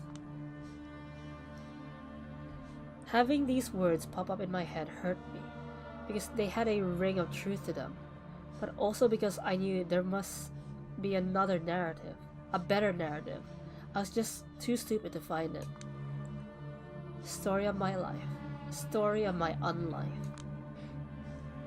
I still have no idea what I think about this city. I had the best city in the world phase. I had the just a playground for wealthy fucktards phase. Now I'm in search of a better description. One day, probably I will stumble upon like a piece of writing or prestigious TV show scene, and that will contain just that, and suddenly I will look at this place with new eyes. Or maybe I won't. It's like the frustrations I had back at Lodestar. All these words constantly trailing behind reality, trapping you in useless mindsets instead of bringing enlightenment. Fuck all those flashy writers whose main concern is furthering their own brand. Douchebags who present you with limited, pathetic, depressing realities where they are kings. Fuck them all to hell. We need words that will paint a brighter future before our eyes. But what if that can't be done without reinterpreting the past first? What if we haven't even defined the ills and threats correctly? Once again, my thoughts return to the same visual that has been tormenting me for almost every waking moment of this past week. Wow, Julia's very poetic. A senseless demise devoid of any context. A crime scene stripped of evidence. An image created by an unknown artist, designed to leave you dumbfounded. The investigation is over. All the past avenues explored, all the non-testimonies are in. No concrete evidence found. The play is almost complete. The actors ready to leave the stage. It is what it is. I failed as a detective. Maybe thought no fault my maybe through no fault my own. But again, it is what it is. This case, this scene, this picture never needed an investigator. From what I understand, all the people in charge ever wanted was a talented writer. What if... A ghost of an idea. When I wake up, Dakota is still not here. I don't know how to feel about that, so I just don't. Kadir hasn't left any messages by my door. Still that bad, huh? He will probably appeal to the court to take me off the case. And in half of the garbage Kaiser was spitting is correct, he shouldn't have much trouble convincing everyone. I look in the mirror and stared at my warped non-reflection. This place is upsetting. You need a change of scenery, girl. The depressing streets of a locked-down New York will do. I think of God. Maybe that's why I have consciously picked the cathedral as my destination. I think of the silver cross adorning my neck, my chest. I said my brain autocorrected to neck because it's a necklace. An empty signifier. Whenever someone asks me why I wear it, they hear a different story. I think of these silhouettes that I keep spotting from the corner of my eye. No, I don't even want to imagine what that means. I feel what it means and makes me nauseous enough. I think of my clan, so closely tied to the Catholic Church. It's a loveless marriage, so to speak, like for example, the one between my parents. I think about the great irony of the Lasombra's truce with the Holy See. We are the only ones who stay so close to the Lord's light, even though we're certain we will never ever reach it. Some of us, shadows have visions. Visions of comrades who departed this world recently, traveling through some abstract space, one that's disturbing and astonishing in equal measures. They almost reach whatever afterlife there is for our kind, but then get caught and consumed by a dark, monstrous silhouette. The rumor is our antediluvian wasn't stopped by his final death. He's still out there, behind the shadows, taking revenge for our patricide, feeding on us like Saturn devouring his children. Antediluvians, the forebears of every kindred belonging to the 13 vampire clans. These vicious bastards of the third generation created the world as we know it, and some features of our blood are said to have originated with them. Thanks for cutting me out of the internet, you Mesopotamian dickweed, is what I'd say if I didn't have a premonition we might see each other again someday, somehow. I mean, the technology weakness was only introduced in 5th edition. In older editions, the Lasombra can't see the reflection. But they added this in 5th edition, and 5th edition came out in 2018, was it? Okay, I'm rambling again.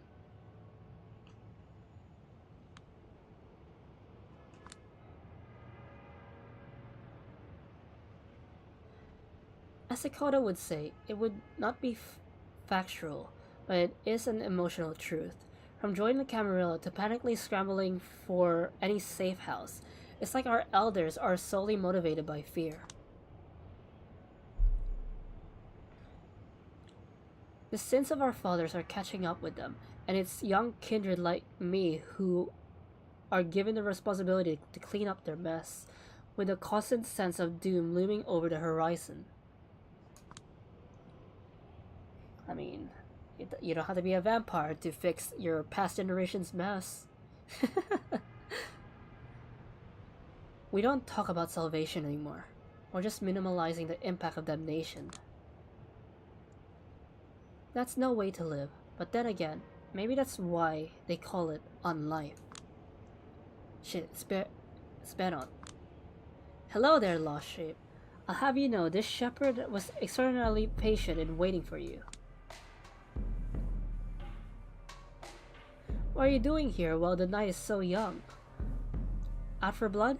Well, you're in luck. This place offers both body and blood. If missionaries learned their methods from pickup artists, they wouldn't all be like this guy. I'm not in the mood for you sorry-ass bum. Sup the fuck away from me or you're gonna be sorry. Oh my, something troubling you? If so, I can arrange a confession. Or if you're in a hurry, keep in mind the path from inner turmoil begins with a friendly ear, and I've got one right here. I can't speak Polish! But yeah. You want me to fuck you up? Don't you? Don't you?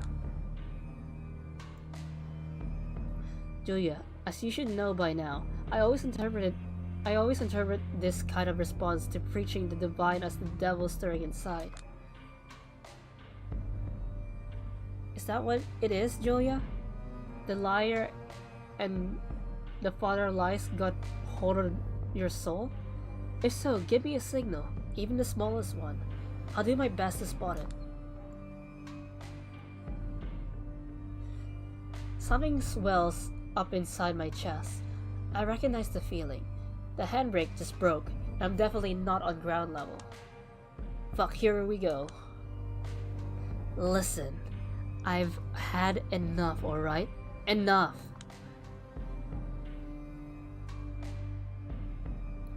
Enough of your sanctimonious attitude. Enough of your blazing lack of basic empathy. Enough of your dumb, ugly fucking mug. You're a fucking singularity of stupidity, tastelessness and cringe. I've met all sort of horrible shitheads and asshats this week, and somehow none of them got under my skin the way you do, you motherfucker. Like a goddamn Jehovah's Witness going from door to door, except you're always knocking on my fucking skull, going, hey, do you know God exists? Have you heard that God exists? Like, hold on. Hold it right there. When did I ever say that God exists? What? I said, what makes you think I believe God exists? Oh, now you're just fucking with me? No, I'm serious. Well, he sounds serious. At least... He sounds serious at least. I'm actually speechless. I think there's been some sort of silly misunderstanding that desperately needs to be cleared up. I'm all ears. I sure hope so, Julia.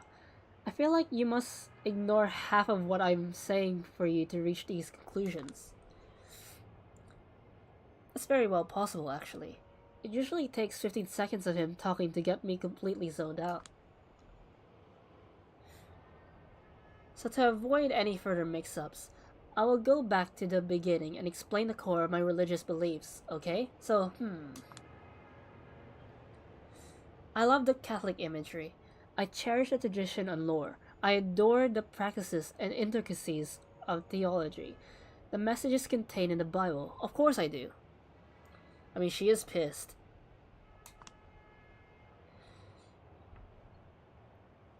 Also, I'm gonna go into a tangent. Because for the people who are new here, Benot is from House Toreador.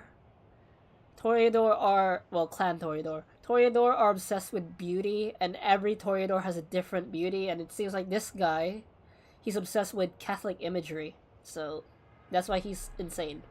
Like, well, he's not insane, that's the Malkavians. And I'm not gonna talk about the Malkavians. Does that mean I believe that one day I will see the big dad in the sky? Forgive me, Lord, but I don't think so. Doesn't sound very likely, especially for a bloodthirsty creature of the night. So, that's what this is about? Fun imagery? That's oversimplified, but yes, I suppose you could say it like that. You could say that. Motherfucker, you ain't Catholic. You're just a weirdo cosplayer. Says a non-practitioner who still wears a cross. Yeah, but I don't shove it down people's throats for fun in my spare time. Benot's reminding me of an IRL friend of mine. I'm not gonna go into detail about it. I'm simply trying to share the joys religion has brought to my own life with others. What joys? Oh, where to start? When there are so many. Where to start when there are so many? The joy of having plainly understandable rules to follow, the joy of having structure to your life, the joy of always knowing where to find people who share your values. Above all, it's the joys of being an aristocracy. How did my brain glitch? Surrounding oneself with exquisite, luxurious architecture, beautiful classical music, ordinate rituals formalizing our actions and relationships. Aristocracy. There you go. Wow, my mouth really is slow. A pursuit of virtue separating you from the masses. The hierarchies like communities, all serving an idea greater than themselves. It's like monarchy or some Camarilla traditions, but not as Nash? So that's what it was? You saw pretty paintings and buildings, I thought, hell yeah, I want in. And then you just decided what they mean to you? Oh, don't get me wrong, it's real faith that brought me to the fold. But eventually I willed down this religion to its core, to what interests me. Unbelievable. But don't think for a second I wasn't empathetic when I was trying to convert you. You're the embodiment of existential despair. Wait, you're the embodiment of existential despair surrounding us. The one that people usually try to drown out with drugs, sex, work, Netflix, pick your poison. All of them temporary copes. Empty yourself, kill your ego, get a routine, join a community, ground your morality in something tangible. Start perceiving yourself as a part of something greater. Perceiving yourself. Yeah. All of it good advice by itself, but codified in an appealing, otherworldly aesthetic, one that keeps the beast at bay. One you're almost fitting into the way you are. What's there to hate? The beast. A bottomless pit of savagery and hunger, always under the surface, begging me to lose control. All vampires have it, some worse than others, and it comes in many flavors. I don't know what will happen if I give in to this urge, but somehow I doubt I'd like it. I mean, that's what the beast is. That's why you try to feed. Unbelievable. You're a goddamn lunatic. He looks up. He looks to the sky. I added up because of course my brain did that. Father, forgive them. They know not what they do. Sup that. Your entire ideology is just aesthetics, you fucking loon. And how exactly do I differ from anyone else nowadays in this regard? Stop arguing schematics. No, you stop. Just look at yourself. A privileged burnout who refuses to invest herself in anything. Only started committing to anything when, for once in your own life, you're forced into a politically charged, dangerous task. Once it's over, you'll be back in an aimless brat. You'll be back to being an aimless brat. Desire to murder increases. Ever since World War II, I've been watching every person and every ideal I cared about wither and disappear. That's the source of my pain. That's the reason I am what I am. The source of your pain? A thing that defines you? People have been mean to you. Fuck off. People in third world countries keep their heads high while suffering from every sort of horror, but you have a complete mental breakdown every time you remember you have mommy issues. Wow, classy. Yeah, his sire just abandoned him. Oh, don't act like you have the high ground here, you oblivious sadist. All I'm saying is everyone has a different framework, a different lens to view their suffering through. Yes, and if there's one thing abandoning your humanity should have shown you, is that Kane frameworks are not enough. Petty vendettas, childish romances, pointless power struggles, the dumb gamble that's chasing a successful career, mommy and daddy issues, sure, why not? Pain and pleasure dictate everything. Everyone wants something bigger than this. They want to escape from this degree. They want psychedelia, but permanent. They want to stare at God's face, even if he does not exist. And you can show them how. Accept the cross you're wearing into your heart, Julia. Accept it. Creepy fucker. Just accept it. Alright, that will be enough, Bernard. The mood changes in an instant. The sight of Father Leonard takes us both aback. Father, what are you doing here so early? You two are arguing so loudly, I had to come out and check. Even if with all the panic on TV these days, simply walking outside feels like marching into a war zone. Yeah, I'm sorry.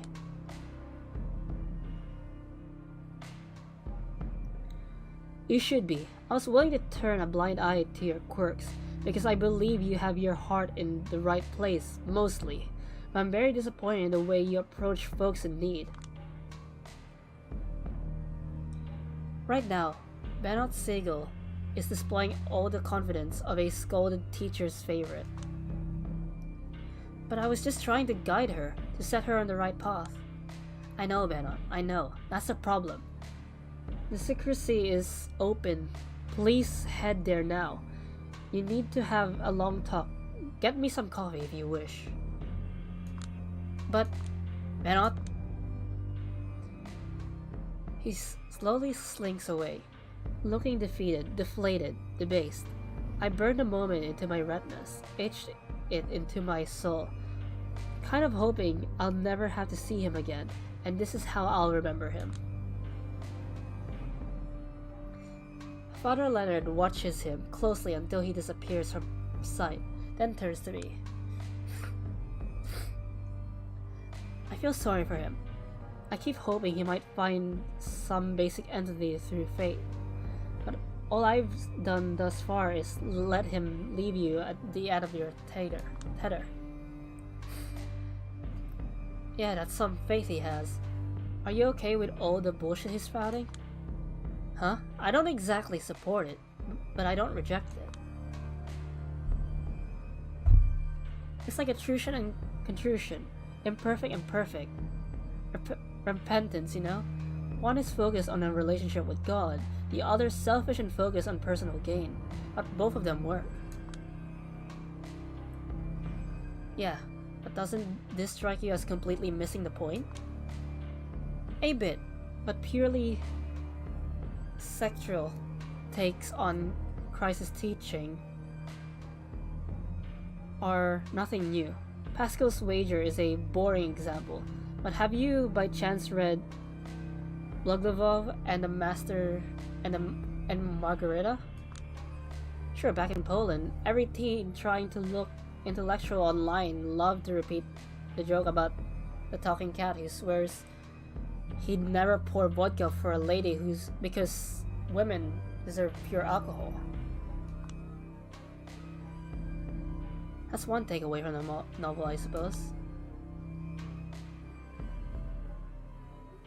I read it as a moving depiction of Christ, who's not a divine being, stripped of all mythic qualities but open for transcendence. Jesus and Satan understood as powerful forces battling within us. Would have to read it again. It's been too long. Sounds nice though. I stretch lazily and take out another smoke. Leonard watches me closely before speaking up again. Julia. Hmm?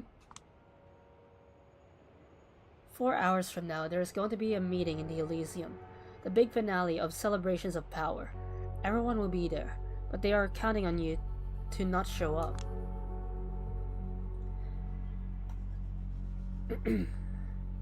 The good sheriff plans to present the results of the investigation in your state. It's a simple, crude strategy. Might work, but begs to be countered with an outrageous tactic. Take it as you will. The game is about to end. In both ways. Momentarily, I'm left dumbfounded. All I can master is... eloquent? Eh? Oh, don't ask me again. I'm just a messenger. Who relayed this message to you then? A good friend. A cautious friend won't be able to tell you more than that, even if you force me to. Well, shit. This is the moment that might decide the rest of my days. What would you do in my place, Father? I mean, the new game in the New York games, which is also the finale, because it was planned to be a trilogy, actually shows us the canon ending. If I get it, I'll tell you if it's the canon ending.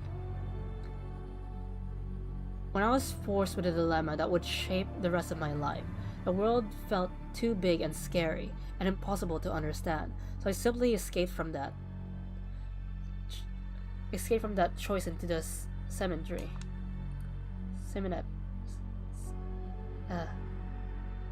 I probably just say it differently.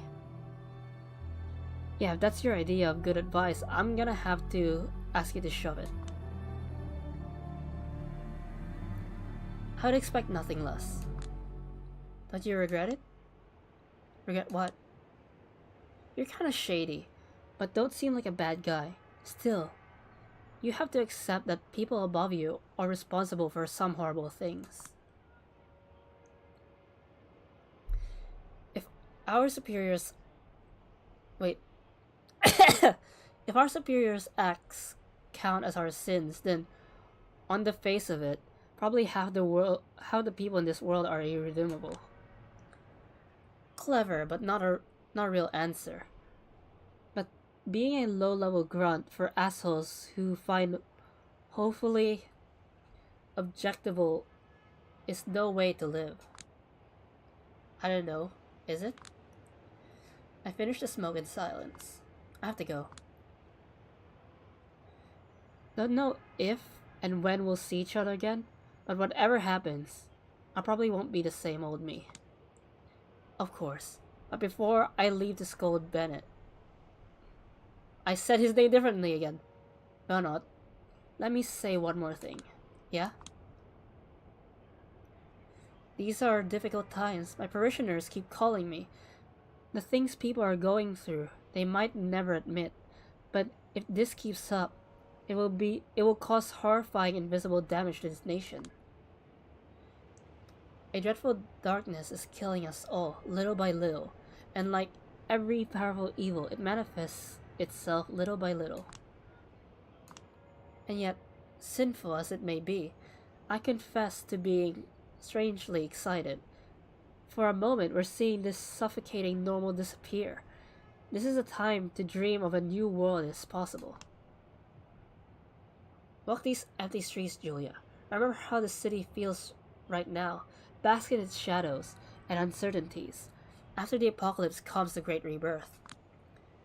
Oh yeah, if they're not hinting it right now, this game was actually made during the pandemic. Meanwhile, the sequel was made this year.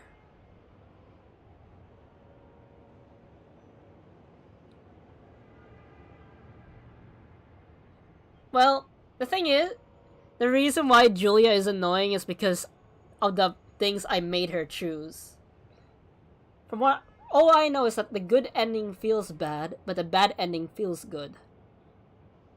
Cause I think Heba told me. I'll say it at the end of the stream because it might be spoilers. The advocacy notice await your next report with great curiosity. I give him a nod. nod, and sprint away. Now I know what I must do. Hey Moon, my lone constant companion. When I moved here for good, you know, the old country, you're the only close friend who kept me company. Never felt in the right place back there. Never felt in the right place here.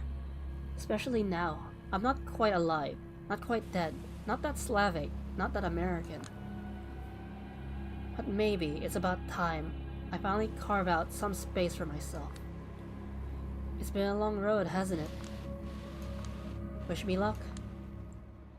I catch him in front of the art hall because of course he had to be the first person I met there. No way! No, no, no! I'm gonna be the laughingstock of the entire city if I don't show up to the resolution of my own investigation. How about you demonstrate a modicum of courtesy? Modicum of curiosity. Curiosity? Girl, I should put you on trial. I can't guarantee I eventually won't. You've messed with Kaiser, the... It's French. Immigrants of this city, beating him up to a pulp like a random goon. He will do everything he can to destroy you from now on, and my bet is he'll succeed. Whatever will be. For now, at the very least, I'd like to show the court I'm not a baby fledgling who can't see a task she was given to the end. You're making a huge mistake. How did you even learn this meeting is happening in the first place? Maybe I'm not as trash an investigator as you thought I was. I never said, but you're showing it. That's not a fair assignment. That's not a fair assessment. I wanted to finish this whole mess myself for your own good. It would be nice if you asked what I think next time. I'm actually pissed off he tried to pull this off without me, but I'm not letting it show. Counting on being able to guilt trip him into submission. His deep sigh of resignation proves that my tactic was successful. Fine, but you will stay quiet the whole time. No tricks, ifs, or buts. But of course. This way. We step into the maw of the gallery. The celebrations of power was almost over. Everyone is back to their usual respective styles again, looking weary of each other's company, trapped in their own little worlds. Like, you know, apparently some dialogue options were important, right? I could have made Julia a dick, or I could have made her one of the sweetest person out. Well, a decent human being.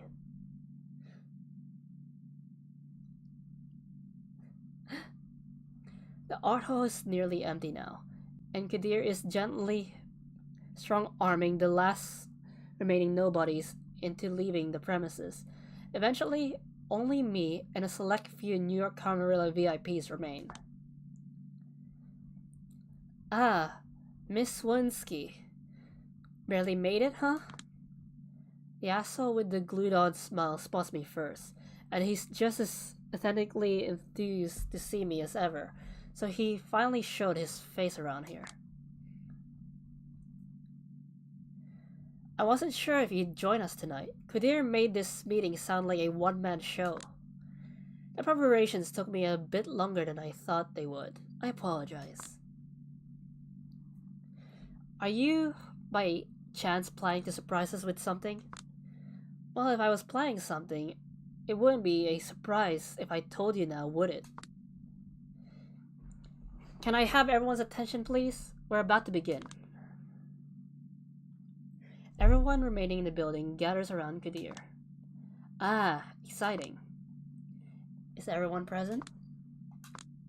Present and accounted for. My prince? Yes, before we begin, let me welcome an unusual guest to our fold. She gestures toward a corner, from behind which emerged a silhouette that would have never ever appeared here under normal circumstances. Name's Torque. I'm the Baron of the Bronx. I was delegated here by my compatriots as an oversight authority. I'm here to observe the result of the investigation, nothing more, nothing less. Let me stress this one last time.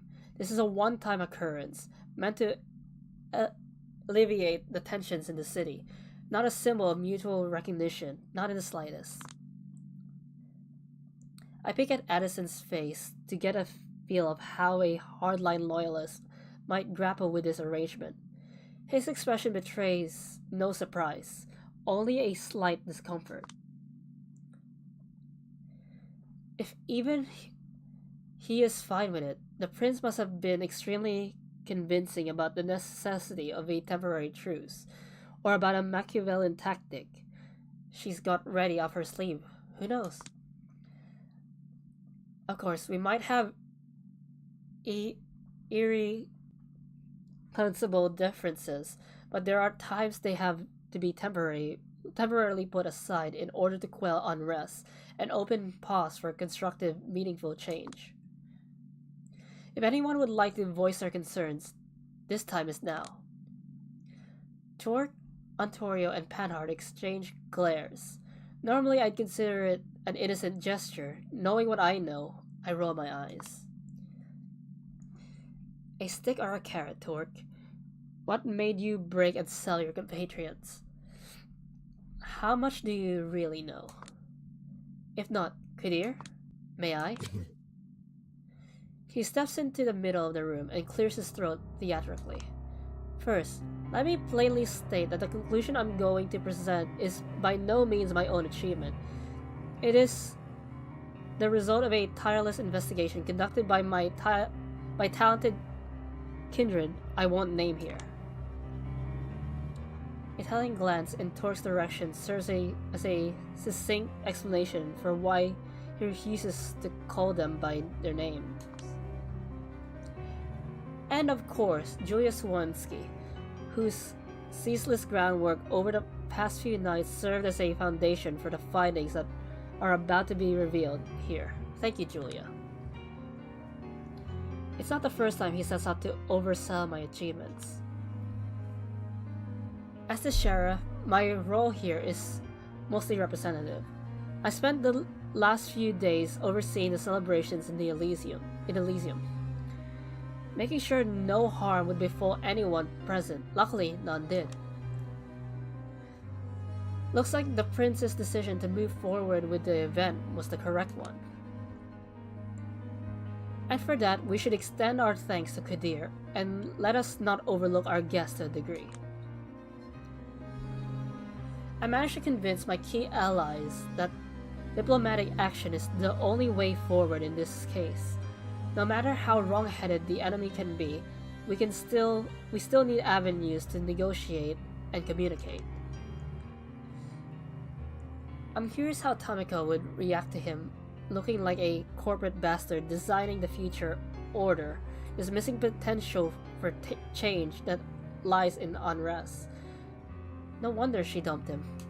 Ooh, ouch. Spare us with the pleasantries and let Kadir move on. I don't have all night for this. Right. I'll be concise.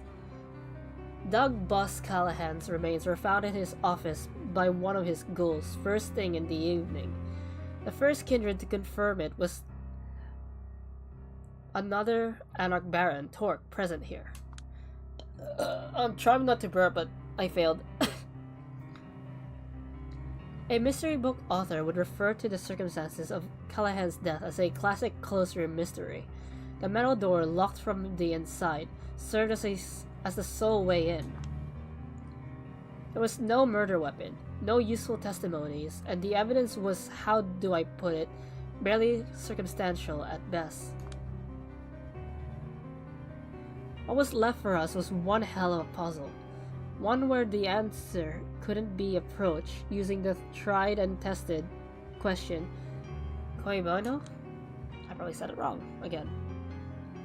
We were presented with a poorly timed power upheaval, a tense situation where a long-planned celebration was in danger. Suddenly, all of us were faced with an uncertain future. Everyone benefited, yet nobody did. No one was especially fond of Callahan. But it's not like anyone seemed particularly keen on removing him from the equation, especially at this time. For a moment, we were sure this was the beginning of an offensive on the part of the Camarilla. We started wondering just how violent our retaliation should be. And as for us, we were momentarily convinced that the Anarchs were plotting to blame us for their own internal power struggles. A tense situation, resolved only thanks to the skillful and swift diplomacy. Dare I say, yet another victory for our talented prince? Julia made sure to examine all the contacts Callahan might have had in his last days, in both sects. Her efforts were tireless, and only rarely misguided. He just had to spit out at least one biting remark, didn't he? Ah, well, he's probably just covering his ass. But as exhaustive as they might have been, they only served to model the possibilities, not explain them. Callahan had a lot of enemies, but they were the most infuriating kind of enemies one can have, folks who barely ever thought of him anymore. In other words, no one really had a particular interest in getting rid of him because they could always simply work their way around him. Just before last Christmas, he even witnessed the first ever successful First Light raid against his extremely profitable blood trade supply lines. The lone ace up his sleeve, a downright shady ability to perfectly maneuver around all SI activities, gone. Callahan's decline was apparent to all, and a domino effect made his empire slowly crumble. Huh. So he was losing. Up until recently, he'd done an admirable job keeping up with the times and getting away with murder, but suddenly, all the prison spotlights were on him. I won't say he was keeping up with the times, he was racist and sexist. And homophobic. I forgot to mention that part because of the other New York game. The recent stories we hear about him all depict a depressed, downright maniac recluse, lashing out at everyone, struggling and utterly failing to fit into the new reality he found himself in. A closed room, no evidence of struggle, a lack of strong whodunits, the corpse being found in the very early evening hours. The conclusion is simple. Callahan's final death was self-inflicted, suicide, to put it in simple terms. Huh. Silence has filled the room. Oh wow. That really is the angle they'll be pushing, isn't it? Let's hear it, Sheriff. I will explain. It was an independent detective who first set me on this theory only last night. There's no suicide note of any kind, of course, but the message our recently departed has sent might not have necessarily been a verbal one. The peculiar thing was the precision of the body. It was like an arrow pointing at us to notice something. It appears the last thing Callahan saw in his unlife was a portrait of one Lord Castlereagh, the second Marquess of Londonderry, which is coincidentally where Callahan was born. To most, he was a revealed traitor, a heartless suppressor of all distant, the main threat against each rebellion the Irish have gone through, successful in all ways but those that mattered to his people. Some call him a tragic figure, holding together selfish allies against a common threat, always fighting for painful and unpopular compromises, ruined by overwork, sickness, and poor public speaking skills. Not hard to see why Douglas Callahan would emphasize. Polite snickers. Indeed, especially when you realize that the sickness in his blood, his failure, the hatred from his own people, and a growing paranoia led him to commit a dramatic suicide within his own four walls. Ah, I see. The assumption is, instead of stabbing himself to death with a pen or pencil, with a knife or pen, he decided to let the sun embrace him in its warmth, Castlelig's face burning into his eyes, a poetic final death. It's not closure we might have wanted, but probably the best explanation for his motivation that we're going to get. Does anyone follow? Does everyone follow? A heavy silence fills the room. Nobody speaks up, except Prince Panhard. To me, it's all perfectly understandable, agreeable, and most importantly, it fits the man I've come to understand over the last 2 decades. Wait, you only knew him for 20 years? You two are older than that. Consensual murmurs resonate through the room. Agreed, and I might add, there were some irregularities in the handling of the crime scene, but the Anarch leader's findings suggest Callahan's resentful ghouls were to blame. Folks have been real happy to see him dead, is all I'm saying, and they went overboard with the celebrations. They've all been interrogated, though. Yes, I have received all the resulting intel, and it's done nothing to change my mind. Their depictions of Callahan's state of mind only serve to support the suicide theory. It is my suggestion that we all announce these findings to our representative communities first thing tomorrow night. Sounds reasonable, and I think that concludes this meeting. I'll let the Keeper of the Elysium do the honors. No time wasted, huh? Alright, does anyone have anything to add? Any questions to ask? Take your time. Silence. I look at everyone just sitting it out in perfect agreement. Congratulations, everyone. Wait, why did I complete it? Congrats, everyone. Congrats, us. We've achieved a perfect victory. No loose ends, no rocking the boat, no nothing. Makes you want to puke.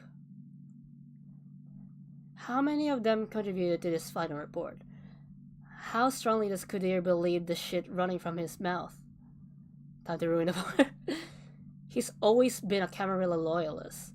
A fanatic even, but... Miss Julia, any final statements? This is it. Now or never. If anyone can blow this pathetic charade wide open, it's me. But there's no coming back from this road, and it has a cost.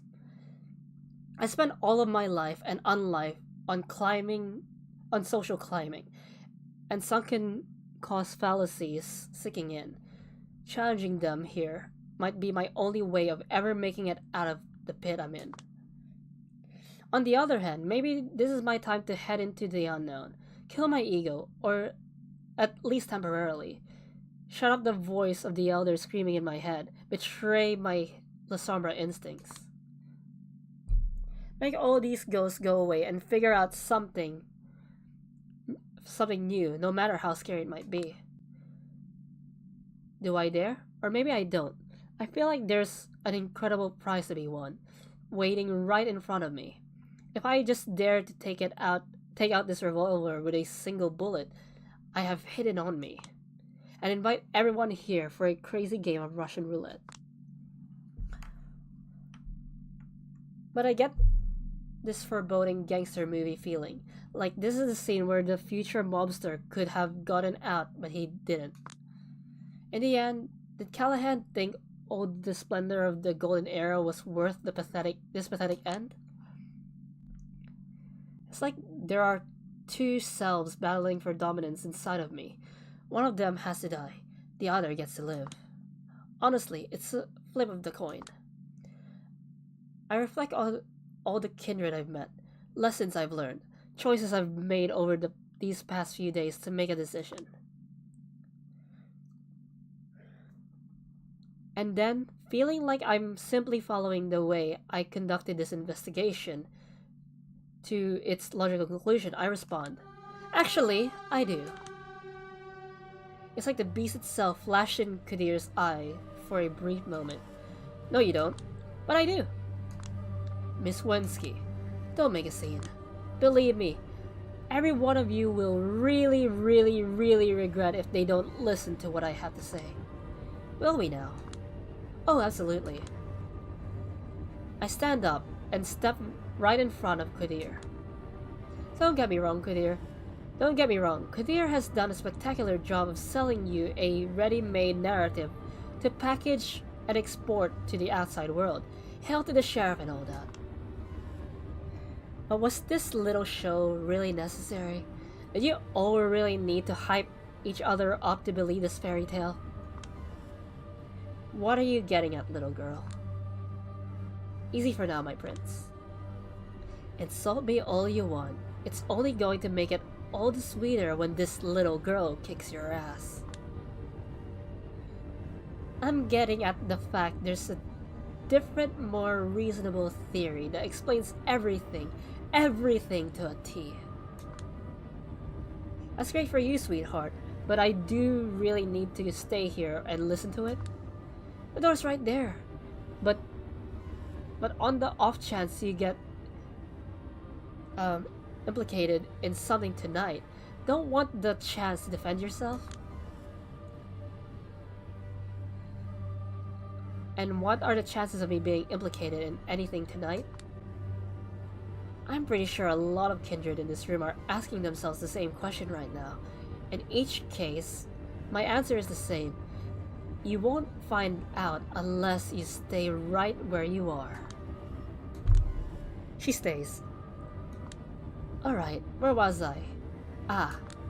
Let's assume that the case of Boss Callahan's death really was suicide. Our man said, oh, fact, why did I censor myself? Our man really said, oh, fuck everything, open the window shutters, let the break of dawn take care of all his problems. And let's assume that he really meant to send a message using the portrait of Lord Castlelake. Sounds dramatic, but sure, let's go with that. But it is commonly understood that Castlelake was pushed into taking his own life as a result of a conspiracy against him. Needless to say, his biggest fan won't miss that detail.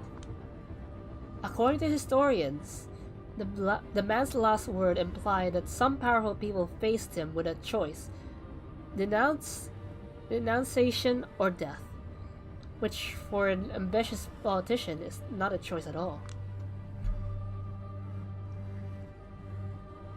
Almost turned in PG. Yep. I mean, some of my streams do attract kids, like my Sonic streams, but I barely play Sonic. Also, I think my Minecraft streams did. I still need to boot up Minecraft. So if you're claiming that Callahan left us a hint, it's a troubling hint, don't you think? What are you... Enough, we're not dealing in conspiracy theories here. Of course you're not. I mean, a conspiracy theory backed by the elites is no longer called such. It's propaganda. Is there a point to put this little show you're putting on, Miss Wensky, other than digging yourself a deeper and deeper metaphorical hole? Oh, Mr. Antorio, you're still trying to tell yourself it's me who's in trouble and not you? That's adorable. Listen, you. No, you listen. He freezes in shock, definitely not used to resistance. I don't blame you for peddling propaganda. You're politicians, that's what you do. I'm just laughing at you for coming up with shitty, poor, convinced propaganda. Conceived. Why did my brain autocorrect that? Shitty, poorly conceived propaganda. So, will someone stop her, or... Mr. Addison Payne, you're the architect behind the local Camarilla's current speeches and general political narrative. Be honest, does this shit show really meet your standards? We stare into each other's eyes, unblinking, slowly feeling each other out. Eventually, with a barely audible snagger, he whispers to his servant, "How do I put this? I'm always open to a better pitch." That's all I wanted to hear. All I'm asking for now is a little patience that I can spare. Oh, for goodness sake, Addison. Come on, man, you can't possibly...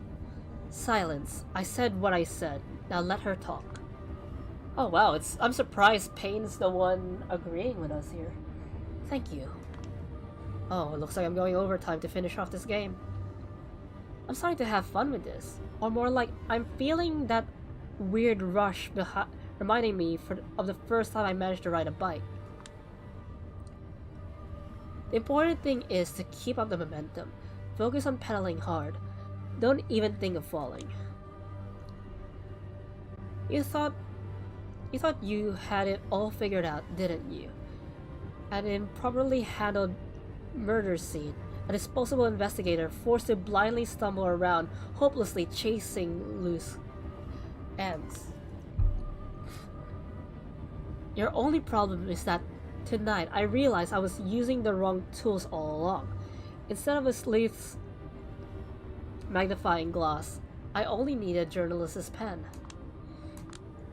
So I sat down and wrote my first article in almost a year. 2 hours of ceaseless writing. Creative juices flowing the entire time, everything miraculously falling into place. And frankly, I think it's my masterpiece. I got carried away and jumped on one of the benches. You wanna hear the contents? I know you're all dying to hear the contents, so okay, let's hear the contents.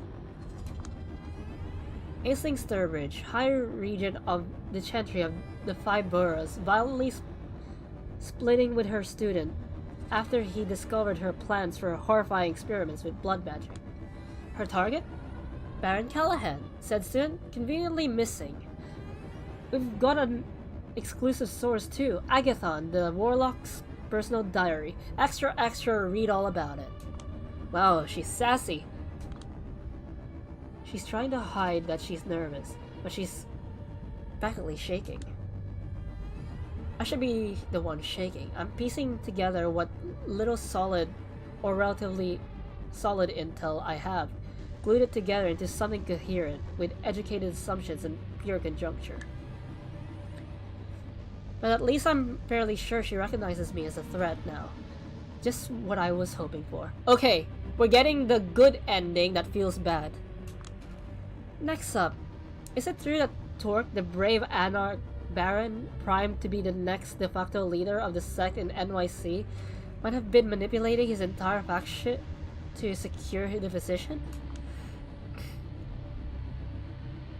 This appeasement candidate, convincing his key allies that the revolution is not an option at the moment, appearing as a reasonable alternative to his bloodthirsty rivals. His ace in the hole was a strangely effective ability to establish diplomatic channels with the Camarilla, which he then used to gain a series of small concessions from the NYC court. Could it be that Prince Panhard, having realized that her longtime collaborator Baron Callahan was just an undesirable asset, found a different, more 2020 candidate to be the leader of the Anarchs? Extra, read all about it.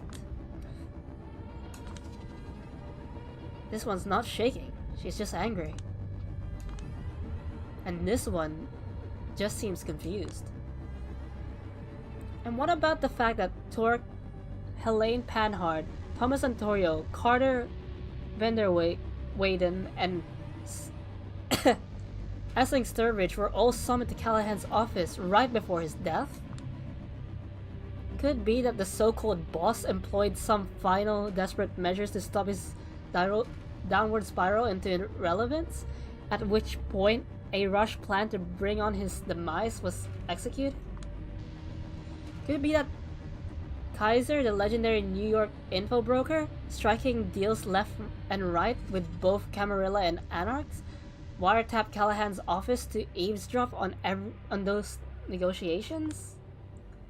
Extra, read all about it. You could cut the atmosphere here with a knife, and it's only getting worse. For them at least, I feel better than I've felt in years. And the fact nobody's protesting probably means I'm hitting the nail on the head. Could it be that for the entire 21st century, the conflict between the New York City Camarilla and Anarchs was a sham?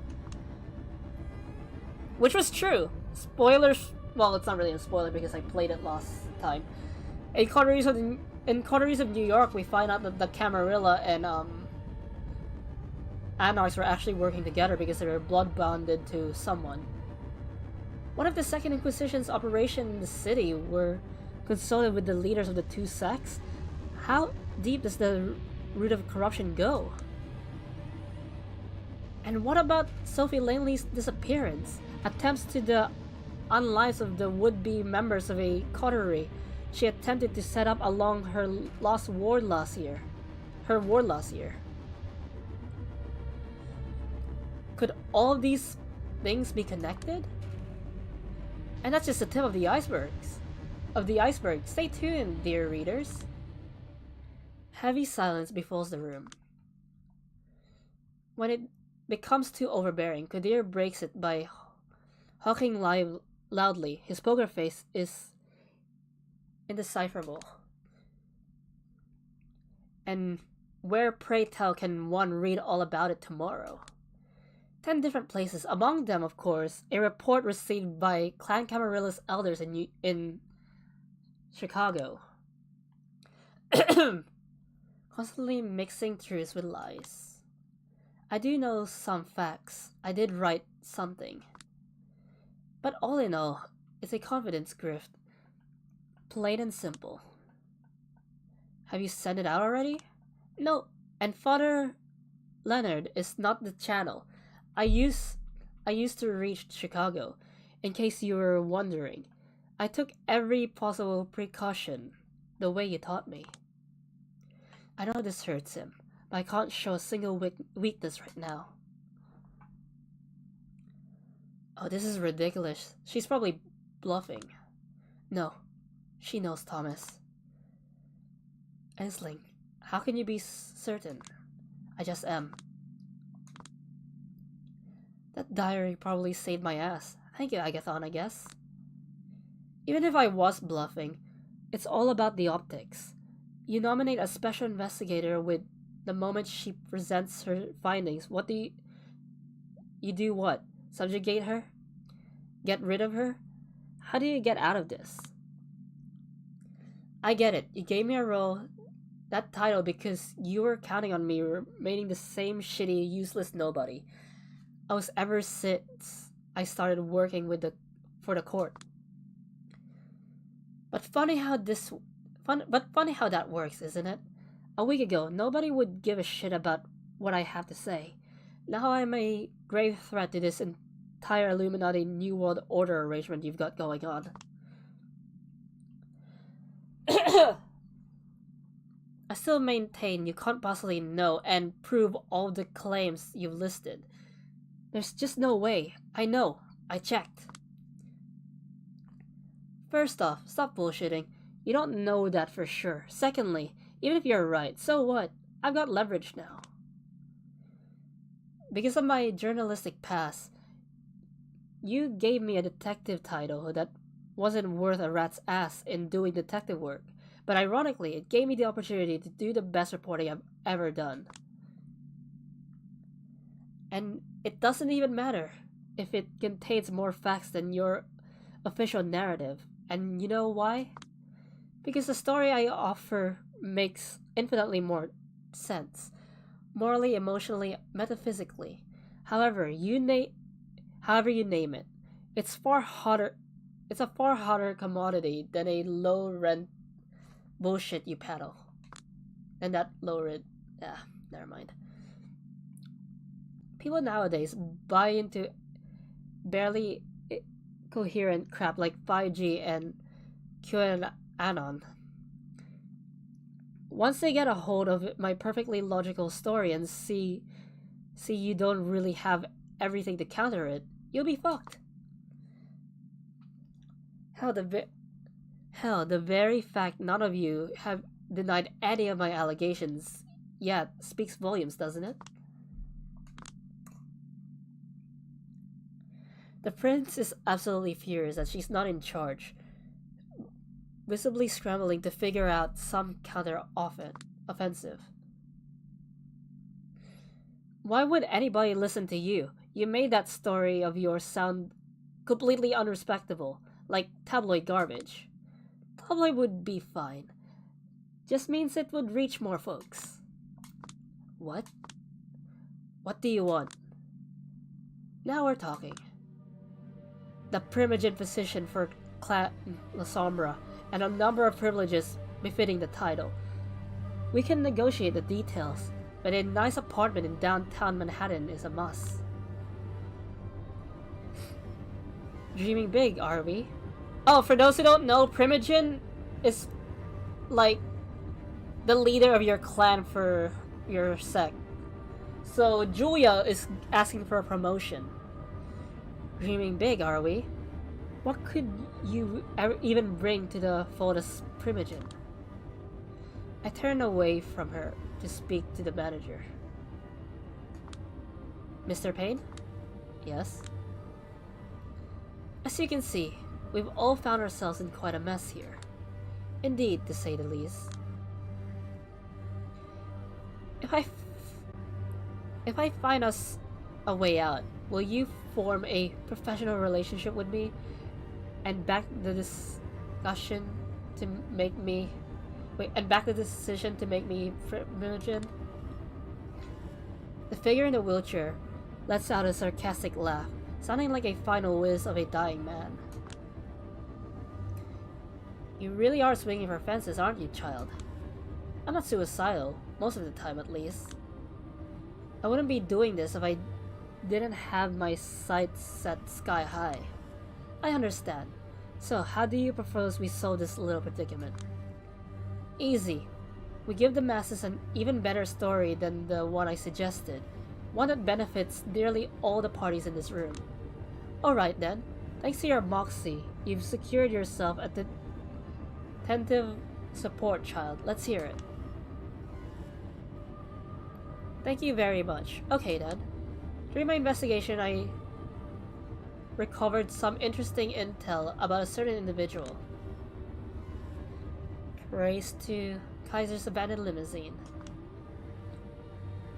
Said individual would definitely prefer his behind-the-scenes dealings to remain unknown.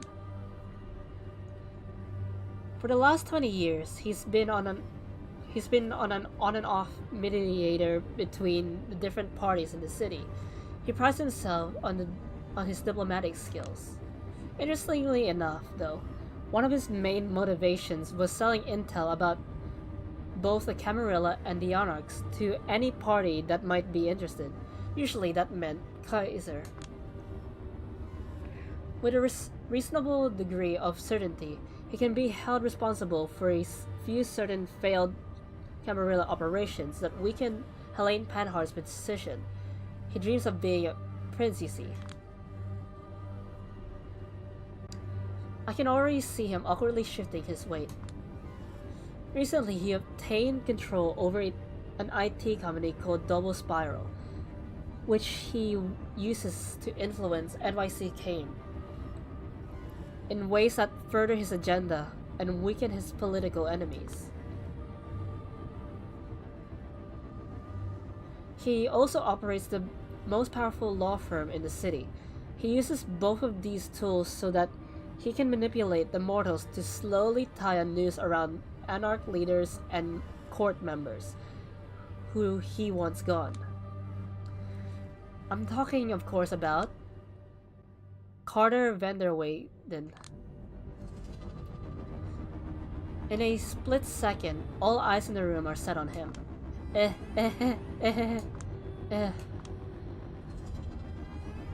People, whatever she throws at me, I'm sure I can explain. I throw a file I recovered from Kaiser's limo at the bench. Are you sure? Because there's a hell of a lot to explain. Addison's servant picks up the file so that his master can browse through it. If that's not enough, I'm sure Double Spiral will be happy to deliver us more. So, all these things you said the other night were a steaming pile of bullshit, Carter? Addison, we are friends. There's a good explanation for every single thing that's listed there. I swear on my father's grave. Even if there is, I doubt you can justify allowing a girl who's like more than a fledgling ripping your credibility to shreds in a matter of seconds. You've proven yourself as something infinitely worse than a traitor, Carter. You're a weak traitor. Thomas, Helene! Don't you even dare speak to me, you bastard. That was the last element of my strategy. I hope they won't throw any curveballs my way, because from now on, it's all pure improvisation. Just 2 minutes ago, I was the #1 enemy of everyone in this room. Now I'm their unexpected ally, revealing a common foe that some people in this room have wanted to nail since forever. All I'm saying is, we've got ourselves a perfect scapegoat to pin everything on. Shady dealings between both sects and all real conspiracies he was involved in. Impossibly perfect looks in history. I think that's German. Scudden Fane accompanying his fall will be enough to keep some kindred in the city happy for years. He shoots me a demented look, one I assume is typically reserved for a future struggling victim. You can't do this to me. And why is that? You are incompetent. Wow. That's the best you can do? Seriously? Kadir? Yes, my prince. Seize him. No, I beg you, just no. You can come with me without struggle or in torpor. As usual, it's 3 strikes with me, then you're gone. No. I lost count. No. He talks a lot, but puts up minimal resistance. Kadir drags him out of the room, and that's the last I ever see of him. Oh, now I can say, this is the canon ending. For a good minute, everyone just stands there confused. Then Addison begins to clap. Bravo, Miss Winsky. I haven't seen such an adventurous power play in years. Maybe your generation is not all lost after all. I'm not gonna say all those no's. Does that mean I can count on your support? Of course. As far as I'm concerned, you're the kind of ruthless privileging the city needs. Especially now when one seat will presumably be made vacant. So, what do you say, my prince? Panhard recoils a little when she hears me refer to her in such an official manner. My relationship with Addison is a decades-long conflict, and by now, I know which hills I'm willing to die on. This is not one of them. Rejoice, girl. You're going to get what you want, as well as deserve. We do have one important condition, though. Of course you do. Mr. Payne, I'm sure you'll agree, being Primogen is an important representative position. It demands nothing but a display of impeccable respect for the Masquerade and the traditions. Of course. It's my concern that it won't be proper of us to be represented by someone who openly violated the rules of kindred society. But of course, that wouldn't do at all. They'd have to openly renounce their old ways at the very least. Indeed, and I think that in the case of Miss Winsky, who has lived with a mortal under a single roof for a long time, the best course of action would be to renounce her and give her up to our sheriff. That kind of gesture would prove the new Primogen's dedication to the court beyond any reasonable doubt. Yes. I definitely agree. Her ambition and pride are admirable, but it would be prudent of us to demand a display of humility as well. Sadistic fox. My thoughts exactly. Well done. Your answer, miss? Heh. What's so funny, Miss Winsky? In the this is the good ending, which is apparent that makes you feel bad, because you're giving up your humanity to be a ruthless vampire. The bad ending, you keep your humanity. Like, you're not ruthless. In fact, you're kind. But I chose all the ruthless options because I thought like a Lasombra. I see in your eyes, Antorio. You naive fool. You think you're so goddamn clever? You think I would have gotten this far if I didn't think it all through? We're sacrificing her. We're letting the vampires kill Dakota. There's only one response. I agree. Do what you must. He's speechless. He thought he had me pinned, and I simply responded with a checkmate. Guess that solves our problem then. Let's head out for now. It's been an exhausting evening, and dawn is nearing. Yes, let's do that. He walks Payne out, looking unstrung and defeated.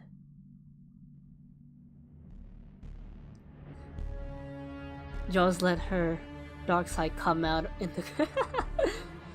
I was just following the rules of the Lasombra, who are supposed to be ruthless and will do anything to survive. Soon after, Kadir was ordered to take care of Dakota. He asked me if I want to know what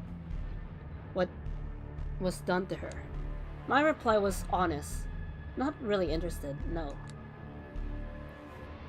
He said I'd gotten myself into a terrible game, the rules of which defied comprehension. The girl boss ending. But is your name Baze? I never said your name properly. Baze, didn't you say the path I chose for her is annoying? I thought you would have preferred the other ending where she was nicer. I replied that if I'm winning and climbing upward, I must be doing something right. Still, we don't talk too much these days beyond professional interactions. I have a much bigger world to think about now, one that fills me with happiness. Come to think of it, my current state reminds me of those few Hellion